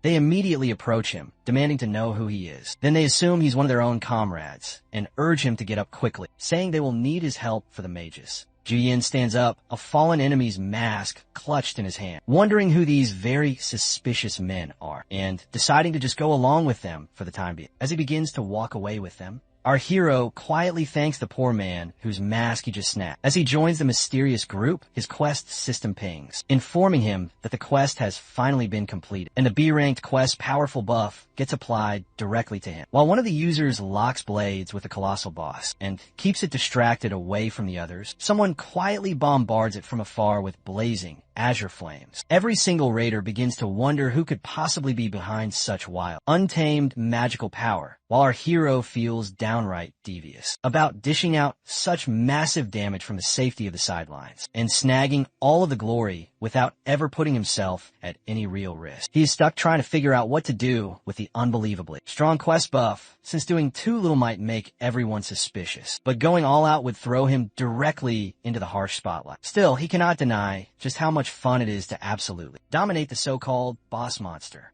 with his newly busted, overpowered stats, though it does not take very long for the group to catch on, once he gets a little bit too carried away. Right then, the boss unleashes one of its special skills, calling in superpowered monsters to the island. As the boss chants the summoning spell, griffins and rhinos suddenly burst into existence, forcing the raiders to split up their forces and deal with the new chaos. A group of totally clueless outsiders accidentally stumbles upon the scene, and they begin to wonder why a major raid is even happening before the officially announced time, which seriously infuriates the masked men who are running the whole thing. As one of the outsiders dares to question them, the masked leader doesn't hesitate for a single second before he ruthlessly cuts the poor man down, knowing things will spiral out of control fast if their little clandestine operation gets exposed. To Haesung, he bellows at all of his goons to eliminate every outsider on the spot, using any means that they have, which completely and utterly shocks our hero, because he did not expect these absolute lunatics to go as far as committing flat-out murder. Watching the raiders go absolutely feral on the innocent group, Julian figures that running for his own life might just be the smartest plan. Right then, Haesung and his entire crew roll in to save the day, and our hero immediately realizes he is now in extremely deep trouble. The raid's leader laughs directly in Haesung's face, mocking how his pitiful patchwork team can't do a single thing, and calling him out for crashing their raid like some kind of hero. But the man calmly and coolly fires back, saying, "It is pretty stupid to think he can get away with just killing people, let alone try and steal a boss."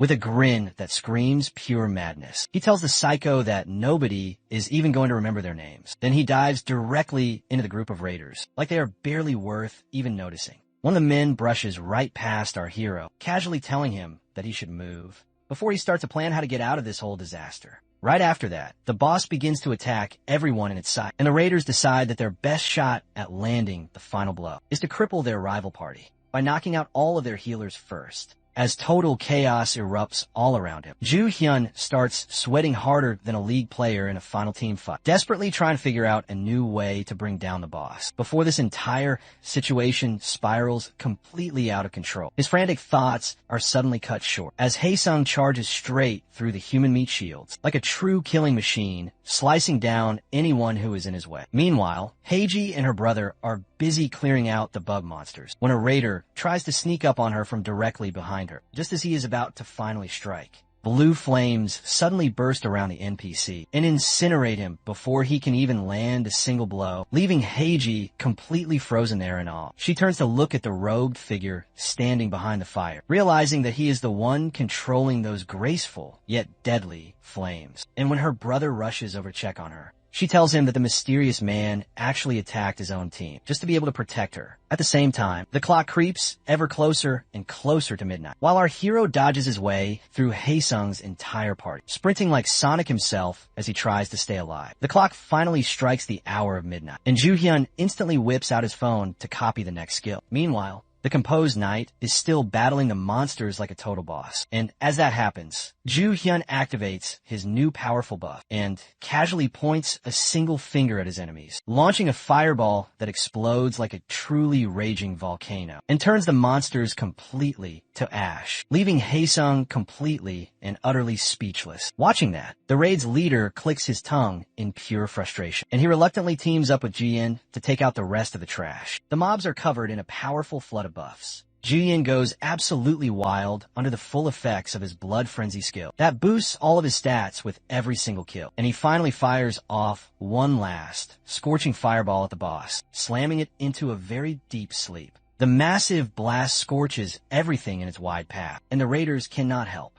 but wonder if that final devastating blow actually did the job. But Julian's excitement turns to frustration when he realizes it is not over yet. With a terrifying shift in its presence, the boss switches into its terrifying final phase. Then, drawing its massive, powerful sword, it brings the weapon down with so much incredible power that Heiji's brother barely manages to block the immense shockwave, using his powerful defensive skill. The resulting impact sends everything and everyone flying like rag dolls, and Ju Yin feels a deep chill crawl down his own spine as he thinks he is about to meet his maker. Out of absolutely nowhere, an unexpected man swoops in to save the day, and as Ju Yin stares at the guy, completely and utterly lost for words, the man casually tells him that he now owes him a favor. No big deal. After being saved by Heiji's own brother, our hero immediately fires off his fireball skill straight at Keneal, blasting the monster to absolute pieces right in front of Haesung's face. Keneal goes down, and the huge pile of loot circling its remains makes it quite obvious that this was part of a powerful boss system. Haesung steps up in order to reclaim the boss system, and he coldly warns the raiders to step aside without causing any trouble. The leader of the very same raiders,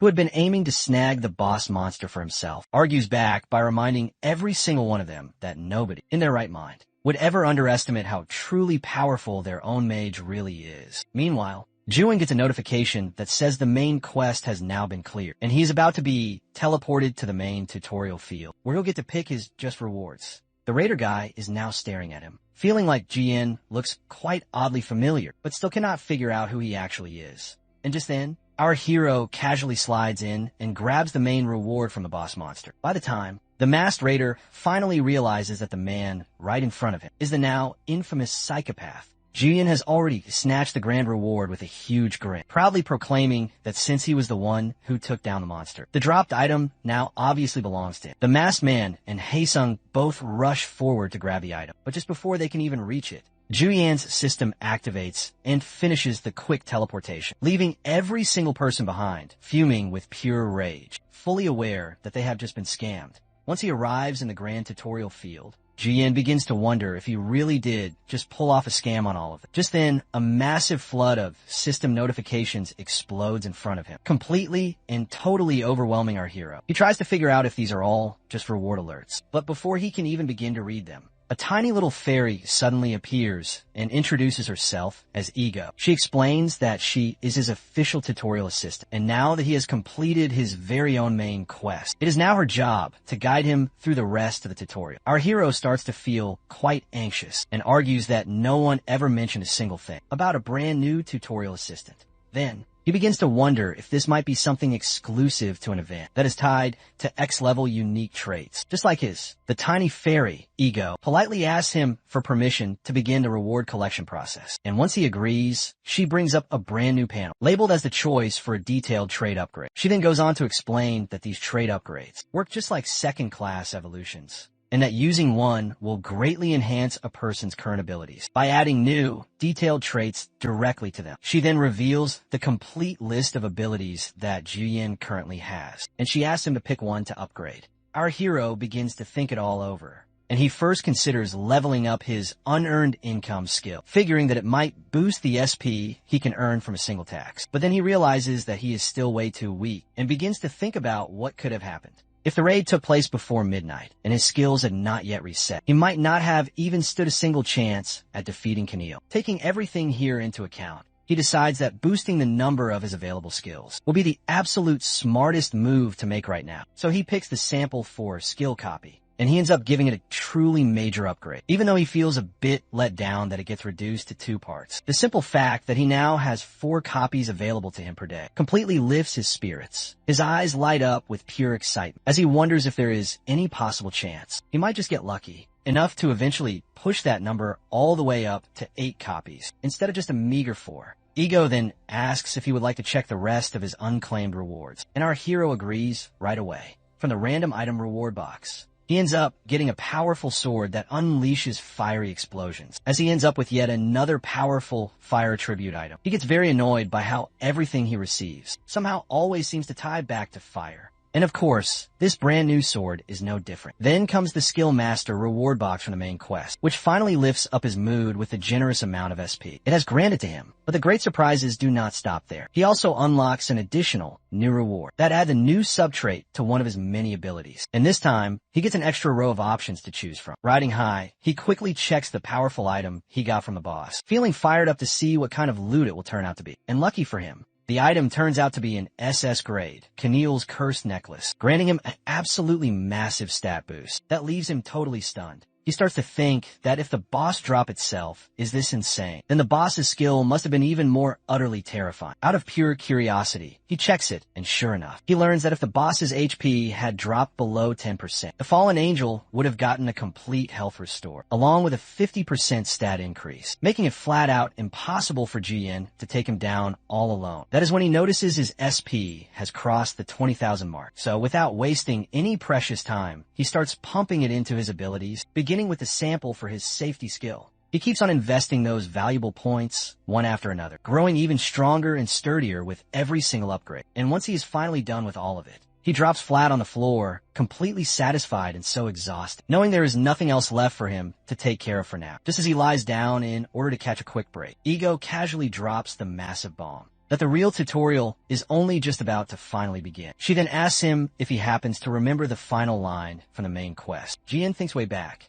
and he vaguely recalls something about the survival of the Earth and of all humanity. So he looks over at the little fairy and asks what that was all supposed to mean. Ego, without missing a single beat, tells him that it basically means his entire world is on the very verge of being wiped out by invaders from another dimension.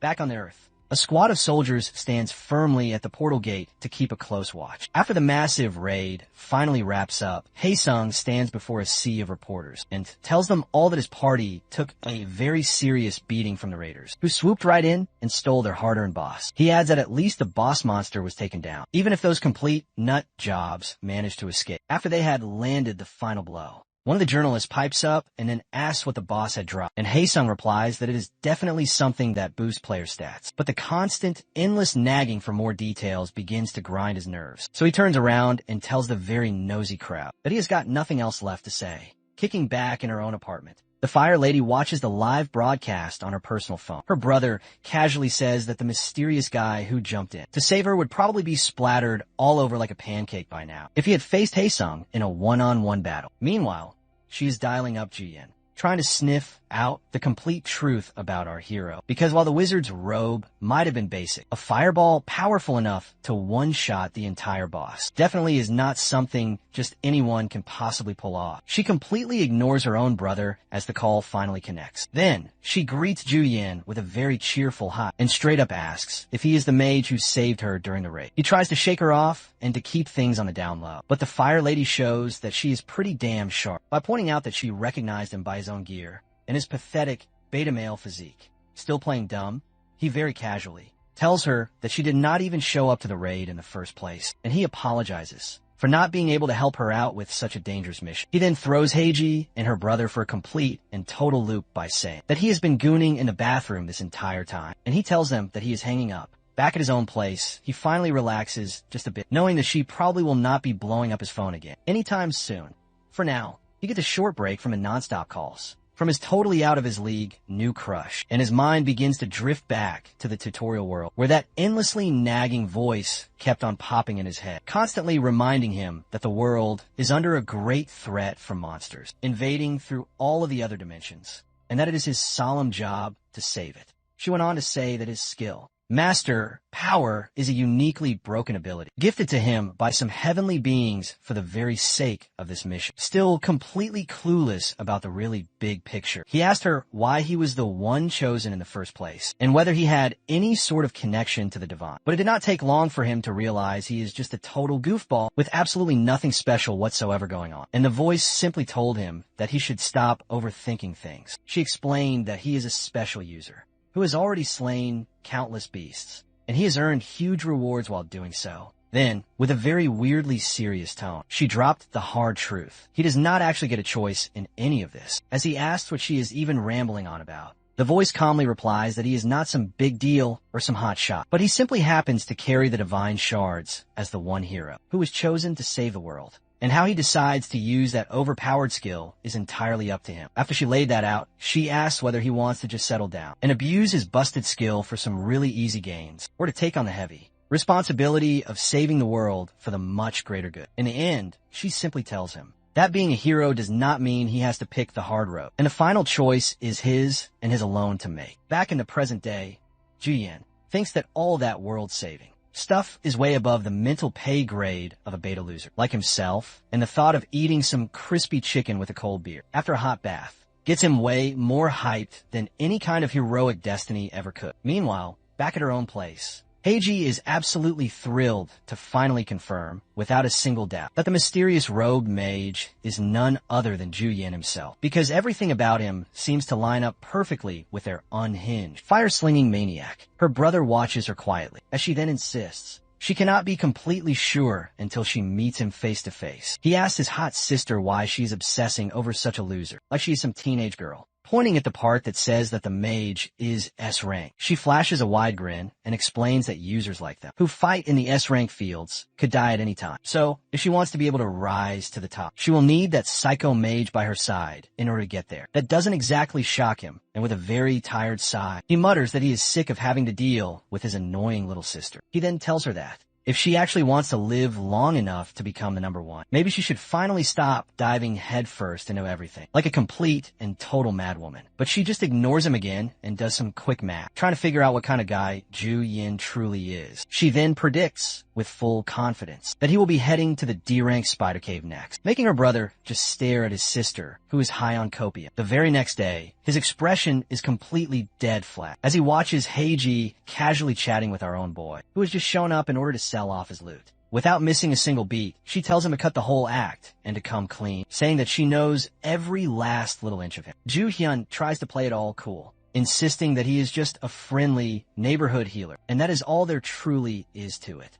But she's clearly not buying it at all. Watching his own sister bully the pathetic excuse for a man, her brother finally lets out a long sigh, and he raises his hand. He tells Juin that they need to get going, and says he will pay 500 an hour. He then drags him away, because he knows better than anyone that trying to change his very own sister's mind is a complete waste of his time. After the two bros put some real distance between themselves and her, he casually brings up the favor that he owes. So Juin brushes his hand off with a deep sigh, and he mutters that he is only helping out because they are paying him a very fat stack of cash, which instantly makes Heiji light right up. But just before they can all set off, Juin starts to sweat absolute bullets, and he nervously tells the lady to chill her melons for just a bit, because he seriously needs to take an absolutely massive dump. That earns him a very smug grin from Heiji, who has already written frequent diarrhea in his personality. Notes, much to her brother's own disbelief and absolute horror. When he returns, the fire lady does not hold back at all, and she bluntly asks if he is the wizard who disappeared after helping out with the Keneal raid, and if he is also the very same freak who goes by the name Psychopath. Jahyun, however, tries to resist, coming up with an excuse that he did not hear her well and did not understand what Heiji had said. As the trio walks through the D-class field, Spider Hole, the lady stays very persistent, even offering to keep his huge secret all to herself, pointing out that she works in the very same industry. Juin wipes the sweat from his own forehead, realizing he can no longer hide this huge secret, and he asks the lady not to share it with anyone else. After she confirms her solemn promise, she comments that it all makes perfect sense now, noting that he seems to have even more magic than her. Our hero quickly explains that it is all about the gears bonuses. Heiji then asks him about the skill book he uses for his buffs and his healing. Her brother suddenly stops them both, pointing out that this dungeon appears to be a high-level D-class field, with tons and tons of monsters lurking all around. He tells the two of them to stop fooling around and to get serious. Jiyin unsheathes his fire flame sword and then jumps right in, declaring that he will be the one to pave the way. The mere sight of his sword leaves Heiji completely speechless, and she wonders if Ju Yuan is also some kind of magic sword user. Being the excuse master that he is, Ju Yuan quickly comes up with another one of his incredibly lame excuses, explaining that he simply could not afford a proper staff, and given his huge magic power staff, this sword is much better than having absolutely nothing. Ju Yin then gets very serious, deciding to switch from fire to ice spear. As a skill master, he possesses the ability to use all kinds of skills, and he takes complete and full advantage of that, testing out the powerful ice spear.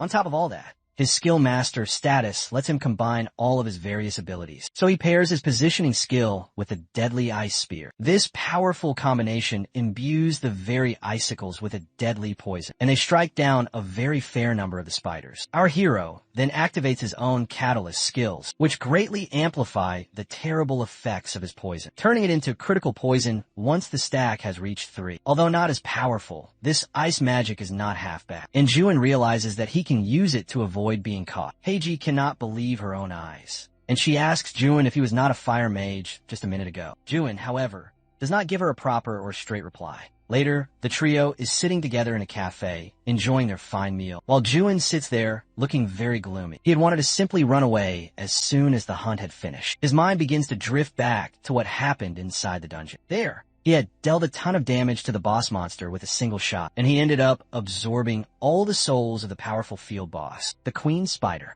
And because of this, Heiji and her brother got absolutely nothing, leaving him with no other choice but to stick around with the two siblings for a meal. Juyin tries to push the thoughts from his mind as he takes a long sip of his own drink. But the maniacal girl interrupts with a brand new proposal. She points out that monsters are not the only threat inside the fields, mentioning how PvP often erupts between the different parties or groups. She goes on about a few other things before tossing a contract his way. When Juyin asks her for a confirmation, she explains that reliable users are very hard to come by in the industry, and now that they all share a secret, things have completely changed. She pulls out all of the stops to get him to sign the contract, even offering him a brand new, free office tel, fully stocked with every single luxury that a man could possibly want. Ju Hyun, after glancing over the new contract, comments that the conditions are way too good for him to even consider, rejecting it. And as a direct result, he ends up signing it right afterwards. The persistent woman then hands him a new debit card, telling him that he can buy whatever he needs with it. She also assures him that she will take care of the money he earns from his field hunts. Heiji then asks him if he needs any more of an explanation, to which Juyin shakes his head, signaling a firm no. He acts just like a child whose every single wish has somehow been granted. After that, he heads out hunting with Heiji, and this time around, he finds the hunting to be easier than ever before. On top of all that, he gets a little bit shy, realizing just how very cute his new manager is. He no longer envies his old role model, and now that he has this new skill, he sees that his life has been working out pretty well for him. He does some thinking and wonders if using Fireball along with Blood Combat X would create a powerful new attack. Excited by this new idea, he gets all pumped up and rushes to his new manager, asking her to get ready to head over to the next field the next day. Heiji's brother eyes her with great suspicion as she looks completely and totally mad in love, and he asks if she really trusts Jian enough to tackle a C-rank field with just a party of 3 people. She shrugs without a care, and she says that they have been wanting to do one for a while. But he reminds her that the recommended level is far above anything that they can possibly handle right then. Our hero, who is a level 15 scrub, shows up and tells him not to worry. The big guy does not hesitate to point out that Jian is clearly the very weakest one there, far more perilous. But our hero merely scoffs, declaring he has the situation completely handled. His faith lies in his legendary, game-breaking blood frenzy skill to carve their path to victory, stepping into the C-rank dungeon, a treacherous lair known for its vegetal monsters that ambush from the shadows. Most adventurers would bring 2 wide-area attackers for this hellscape just to survive, but this party possessed a secret weapon. Juin unleashes a single fireball and instantly incinerates the wooden beasts without a moment's hesitation. This display leaves the siblings staring in utter disbelief as he casually atomizes their enemies as if it were nothing. Despite his usual unassuming expression, Juin's confidence is absolute, since his unique trait elevates his fire magic beyond all mortal limits. His master plan to chain together all the broken skills he copied works to perfection. He continues to unleash explosive waves of pure fire, eradicating the monsters in gigantic, fiery bursts, as if to flex just how absurdly powerful he truly is. Heiji's brother can only watch our hero as he cackles to himself like some kind of unhinged maniac.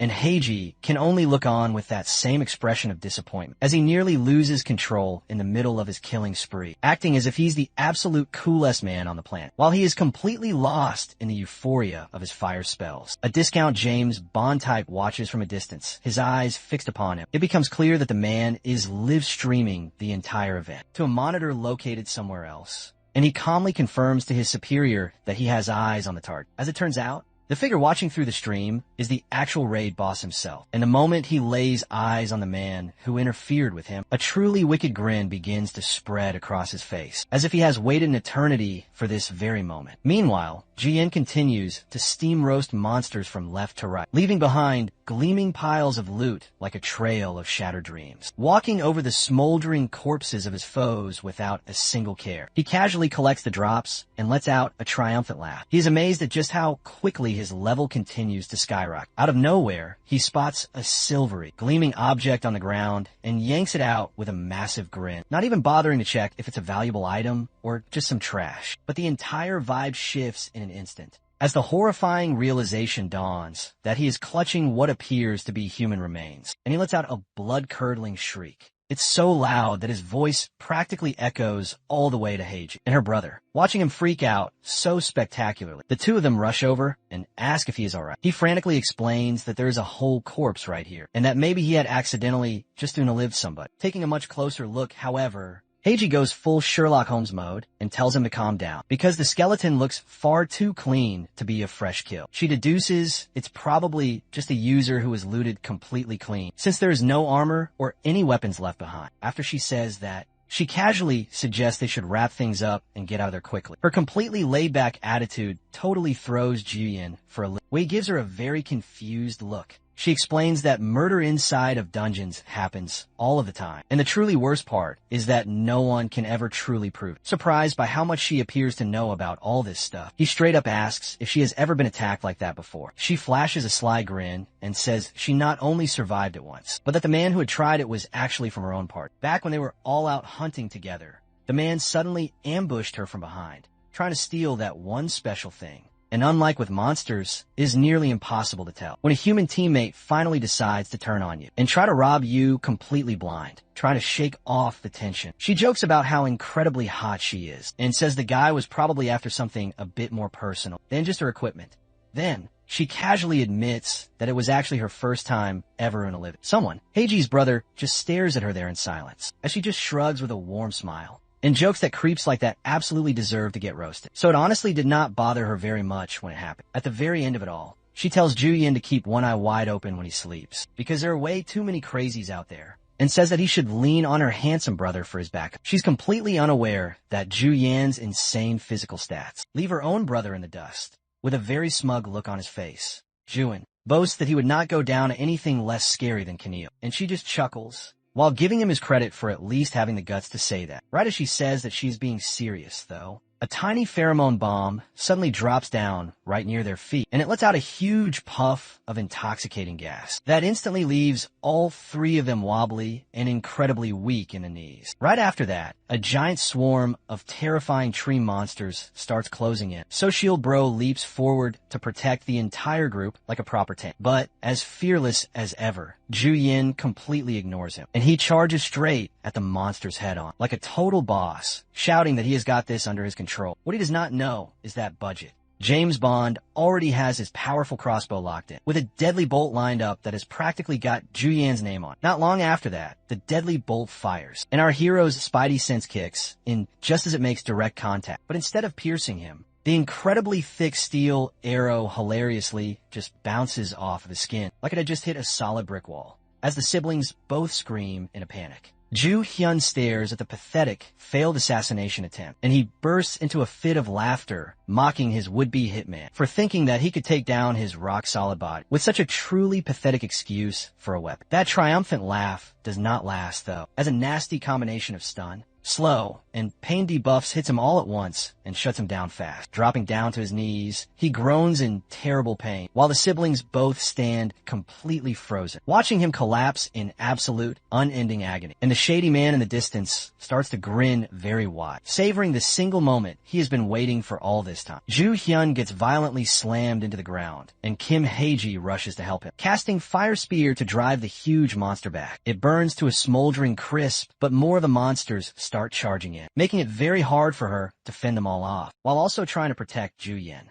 She knows that she has to make a very quick decision. Suddenly, she tells her brother that he should clear a path, while he lifts the dead weight, Ju Yin, over his very own shoulder. Without wasting a single moment, the two of them begin to fight through the massive swarm of monsters, dodging the explosions and pushing past all the odds just to get out safely. That is when a blonde man blocks their only way, asking where they think that they are going. He mocks them for attempting to run without even putting up a fight. Heiji's brother demands to know exactly who they are. It is very obvious they have got business with Ju Yin, and they tell him to just drop the guy and get the hell out of there. The entire tension on the field spikes. But Kim Hae-ji is not backing down. She hurls yet another fire spear to keep her enemies at bay, firmly refusing to ever give up Ju Yin. But the blonde man swats the attack away as if it is nothing, leaving her completely stunned. That is when it finally hits her. He was there during the entire Keneal raid. The blonde man smirks, calling her pretty, but also completely clueless. A total bonehead. Since they will not listen, he decides that they all have to die and tells his crew to blow it all up. A pink smoke suddenly bursts out, exposing all the nearby monsters. The blonde man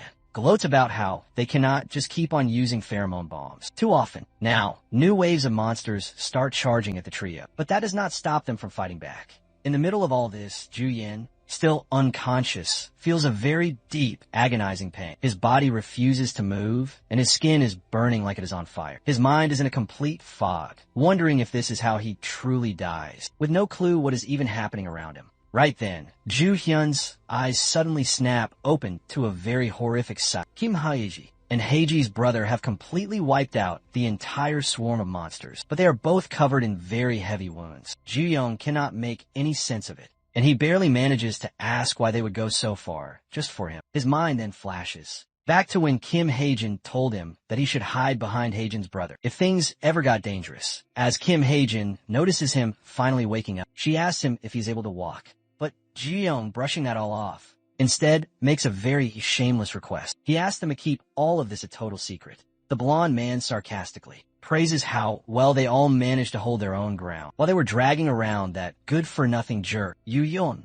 He smugly then says, "It will not hurt at all compared to what is coming up next." Suddenly, Ju Yin stands right back up, surprising Kim Hae-ji, who had absolutely no idea he still had any strength left. The blonde man eyes his badly battered body, and then he mocks him, certain that it must hurt him like absolute hell. Ju Yuan does not deny it. He straight up admits that it hurts like crazy, but that the creep is already planning to tear his very flesh apart, and to leave his bones to completely rot. Just then, Ju Yin snaps his fingers, and the blonde man just laughs, thinking they are ready for his fireball with a new barrier they have set up. But Zhu Yuan casually asks if they are really so sure about that. Out of absolute nowhere, he unleashes a powerful barrage of spells into the air, and they definitely do not look like any fireballs. That is when a blonde man starts to suspect that Zhu Yan might just be the one who took Muhammad's powerful ring. Right then and there, Zhu Yuan casts Meteor Rain, and the blonde man panics, thinking this could very well wipe them all out, even his very own squad. But Zhu Yuan does not hesitate at all. He fires off a massive flurry of spells like he is only just getting started. The ground is now wrecked with huge, circular cracks and smashed up holes. The trio finally gets a moment to breathe, and Zhu Yuan drops to the ground, panting very hard after barely managing to survive, thanks to a very last-second teleport. It turns out that just past the hour of midnight, Zhu Yuan had been busy setting his 4 powerful skill slots. He had copied Fireball Explosion into his Blood Combat, which now leaves him with just 1 skill slot open. Then, he ends up watching a video of a man who fired an arrow at a bald man, and then teleported right after that. It was not really about his confidence. It just felt like the very smart thing to do, like having a good insurance plan. It turns out Teleport is a unique trait that lets you mark a specific target, and when you cast a brand new skill, you can then move along with that very same marked target. Zhu Yan basically hit the ultimate jackpot with mass teleport. He cannot believe that he even got some bonus perks, too. It feels like his lucky day, so of course, he breaks into a happy little dance. Back in the present day, Zhu Yan promises to explain it all later. With things now settled, Kim Hae-ji is already ready to scoop up the loot that those pathetic idiots left behind. Meanwhile, the people on the ground are left completely speechless, their jaws dropped at the incredible sight of the massive cracks and pits scattered all across the area. Someone even jokes that Muhammad must have charged through here. Ji-young may have just saved himself big time, but he knows that it will not be long before someone tracks him down. On the bright side, he has just hit level 20 and unlocked his sub-traits. The skill storage is now officially completely activated. Later on, Kim, Hae-ji and Hae-ji's own brother, listen as Ji-young explains what Skill Master is really all about. He describes it as a brand new X-Class skill that allows him to copy any other skills. That is when everything begins to make perfect sense. They finally realize that Zhu Yan's odd healing, his high damage, and his buffs all come from his copied abilities. Kim Hae-ji asks if he can copy any skills from her or her brother. Ju Hyun says that it is possible, but points out that being a tank without proper gear does not exactly work. Well, Kim Hae-ji's eyes light up at the thought of Ju Hyun's absolutely insane potential, wondering just how very far he can go. Ju Hyun, feeling a little bit awkward, says that the details are all top secret. Hae-ji's brother brings them back to the real issue at hand and asks if Ju Hyun has any clue who had attacked them. Ji-young guesses that it is the same group from the previous Keneal raid, while Kim Hae-ji's gut says that they are definitely from the Raider Guild. To break it all down, Kim Hae-ji shares the ongoing rumors about a new group called the Raider Guild, known for collecting all the boss items. Ji-young admits that he has crossed paths with them before. Kim Hae-ji then opens up about her very own past, revealing that she was once offered a spot in their powerful ranks, but only if she had agreed to use their own boss items. Ji-young wonders what the connection is with the dreaded PK group. She then explains how the attackers were carrying a massive stash of boss tier items, which are rare and with very low drop rates, making it nearly impossible for one single group to gather them all. Kim Hae-jin believes that everything is all connected, like an entire organization, with deep roots and branches stretching all across the world. To top it all off, their true leader is still a complete mystery. And now that Zhu Yuan has made powerful enemies like this, he knows he has to be extra careful. Later on, while he is resting, Juin reflects on everything that he has stirred up lately. With all of the recent incidents piling up, he feels like his real identity is very close to being exposed, and that is one of his very biggest worries. He knows that he has to get much stronger before it reaches that point. Right now, he is only relying on just one single skill. Thankfully, his status window shows a very solid amount of skill points, around 30,000, all of them earned through his daily quests. No matter what comes up that makes it hard for him to do daily quests, Zhu Yuan makes sure to steadily level up all of his skill points. He spends 5,000 points to level up a unique sub-trait called Passive Income to level 4, which now gives him 1,000 skill points every 24 hours. Honestly, he just likes the idea of the points stacking up while he is just lying down and doing absolutely nothing. As for the remaining points, he decides to reward the one skill that helped him the most out in the field. So he invests in Trait Grant, leveling it up to 3. Now, any copied skill gets 2 unique traits, and he can then choose one to apply. Even a Grade E trait gives a very nice boost in its efficiency, and a Grade D trait will be even better. Then, Jian checks out the highlights of his skill storage. Using just one copy count lets him store skill, and the blue grade effects are better than the green grade effects. However, once a copy count is used, it does not recharge back automatically. If he had known that much earlier, he would have saved Blood Combat permanently. Copying from videos only ever saves the original grade, and that will not change.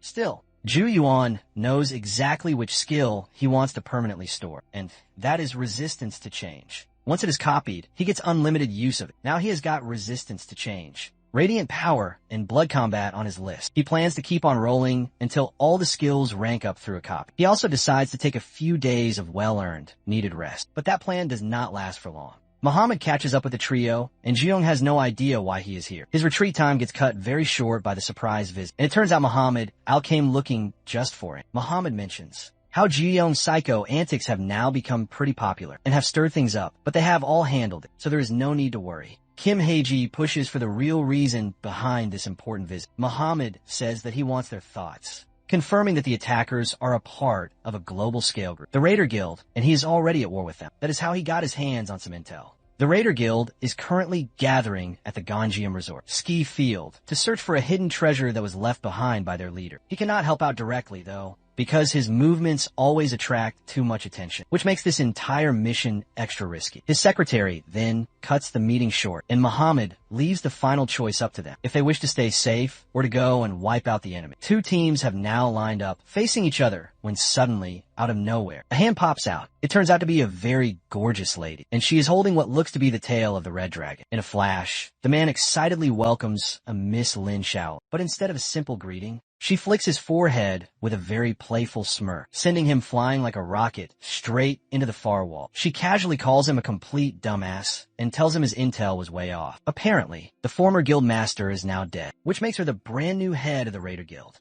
Right then and there, everyone bows down to Lin Xiaoling, with no other option left on the menu. From now on, she prefers to be called their new boss, and she clears up all the confusion right on the spot. And just like that, Lin Xiaoling becomes the new Raider Guild leader. From then on, she tells all the lackeys that the monster patterns have been tracked all the way up to the 20th floor, and she leaves them to sort through all the monster materials. She also asks what is going on with the old man's entire faction. That is when she hears that 98% of the old followers have now been wiped out, and the rest will be dealt with very soon. She likes the sound of that, and she orders them to retrieve the old man's untouched hidden treasure, sitting idle there in Korea. Lin Xiaoling makes it crystal clear that the days of the powerless monkeys getting rich are now over. This is the new era of superpowers, and anyone bold enough to ever challenge the boss and to rule the special field must earn their power, and the throne belongs to her and her alone. Jiyoung is having the time of his life at the Ganjiam Ski Resort for the very first time ever, even though it is far from fun zone, thanks to all the monsters that are roaming around.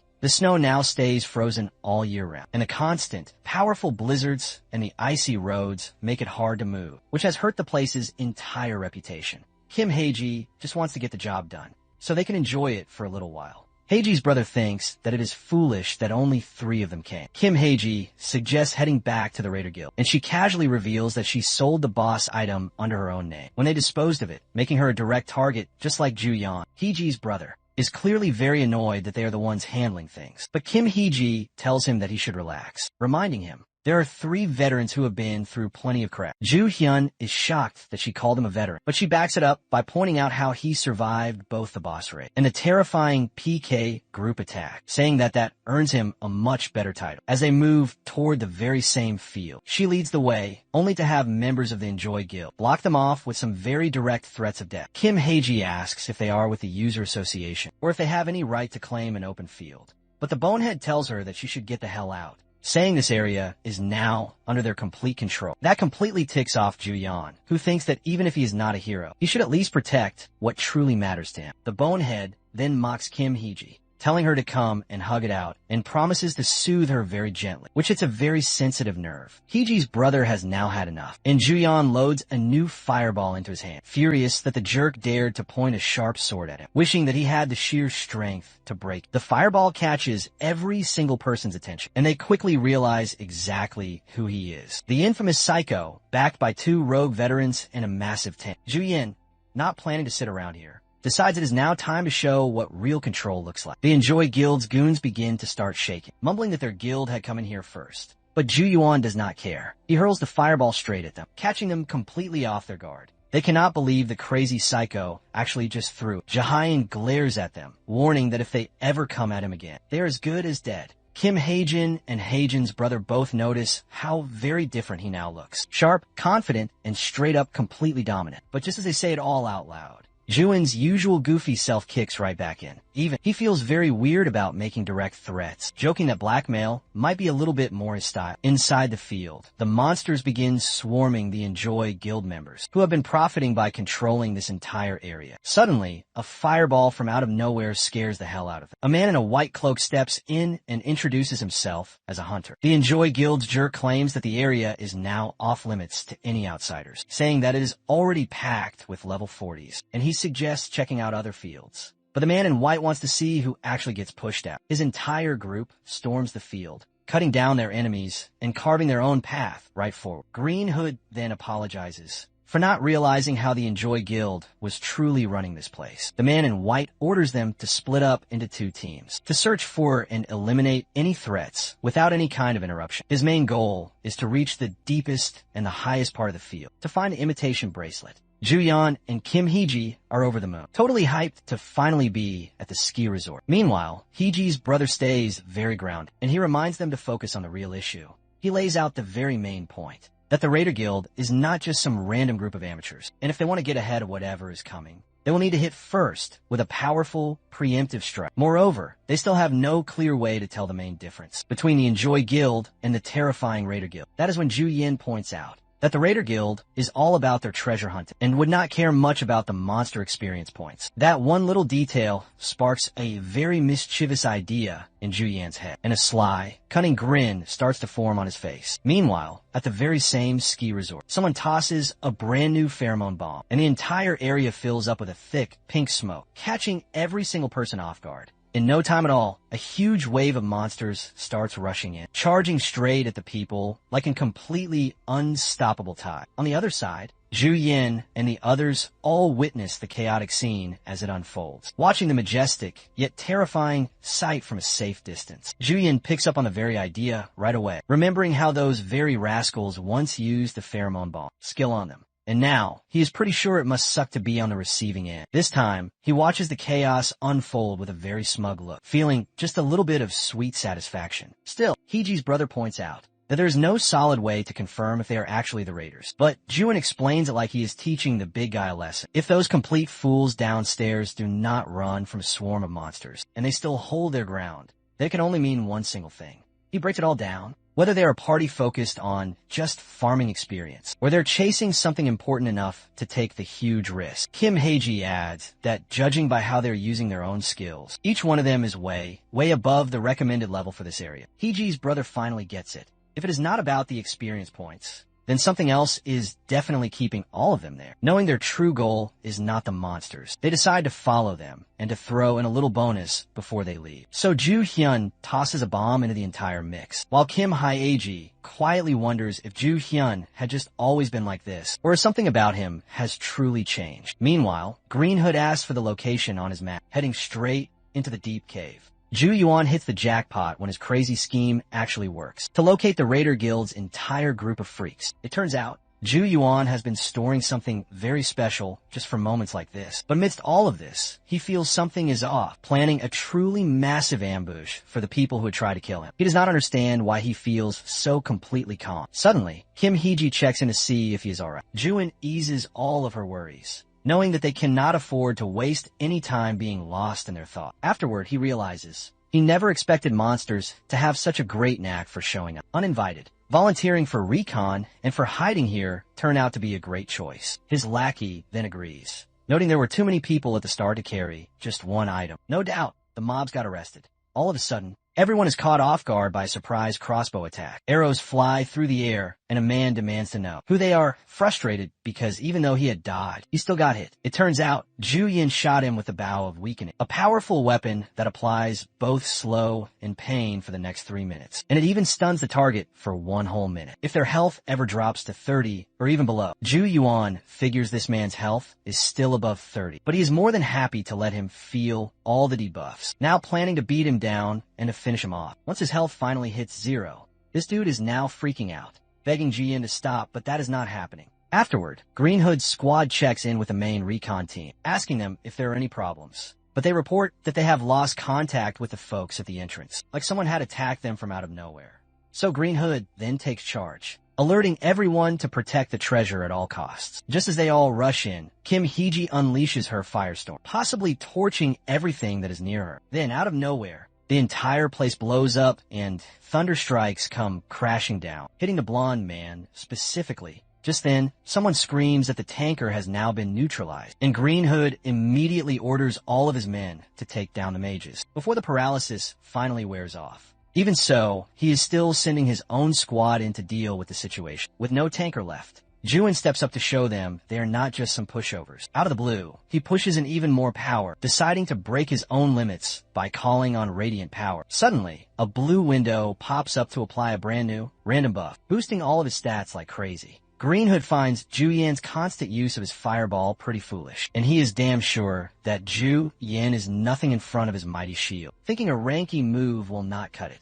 But Ju-Yin does not let him finish and blasts him in mid-sentence, sending all of his lackeys flying. That giant, massive fireball has everyone freaking out. Green Hood, yanked away, comes back to his senses, and he realizes this is definitely not 95% reduced damage. Meanwhile, Ju-Yin casually thanks the dumbass for letting them have all of the treasure. That is when he unleashes an explosion that bursts out like a string of fireworks. At the same time, the man in white instructs his men to sort things out here and to regroup with the team at the high summit. But suddenly, he hears a massive explosion in the far distance, and he immediately knows that something is very wrong. Without wasting a single second, he commands everyone to quit all operations.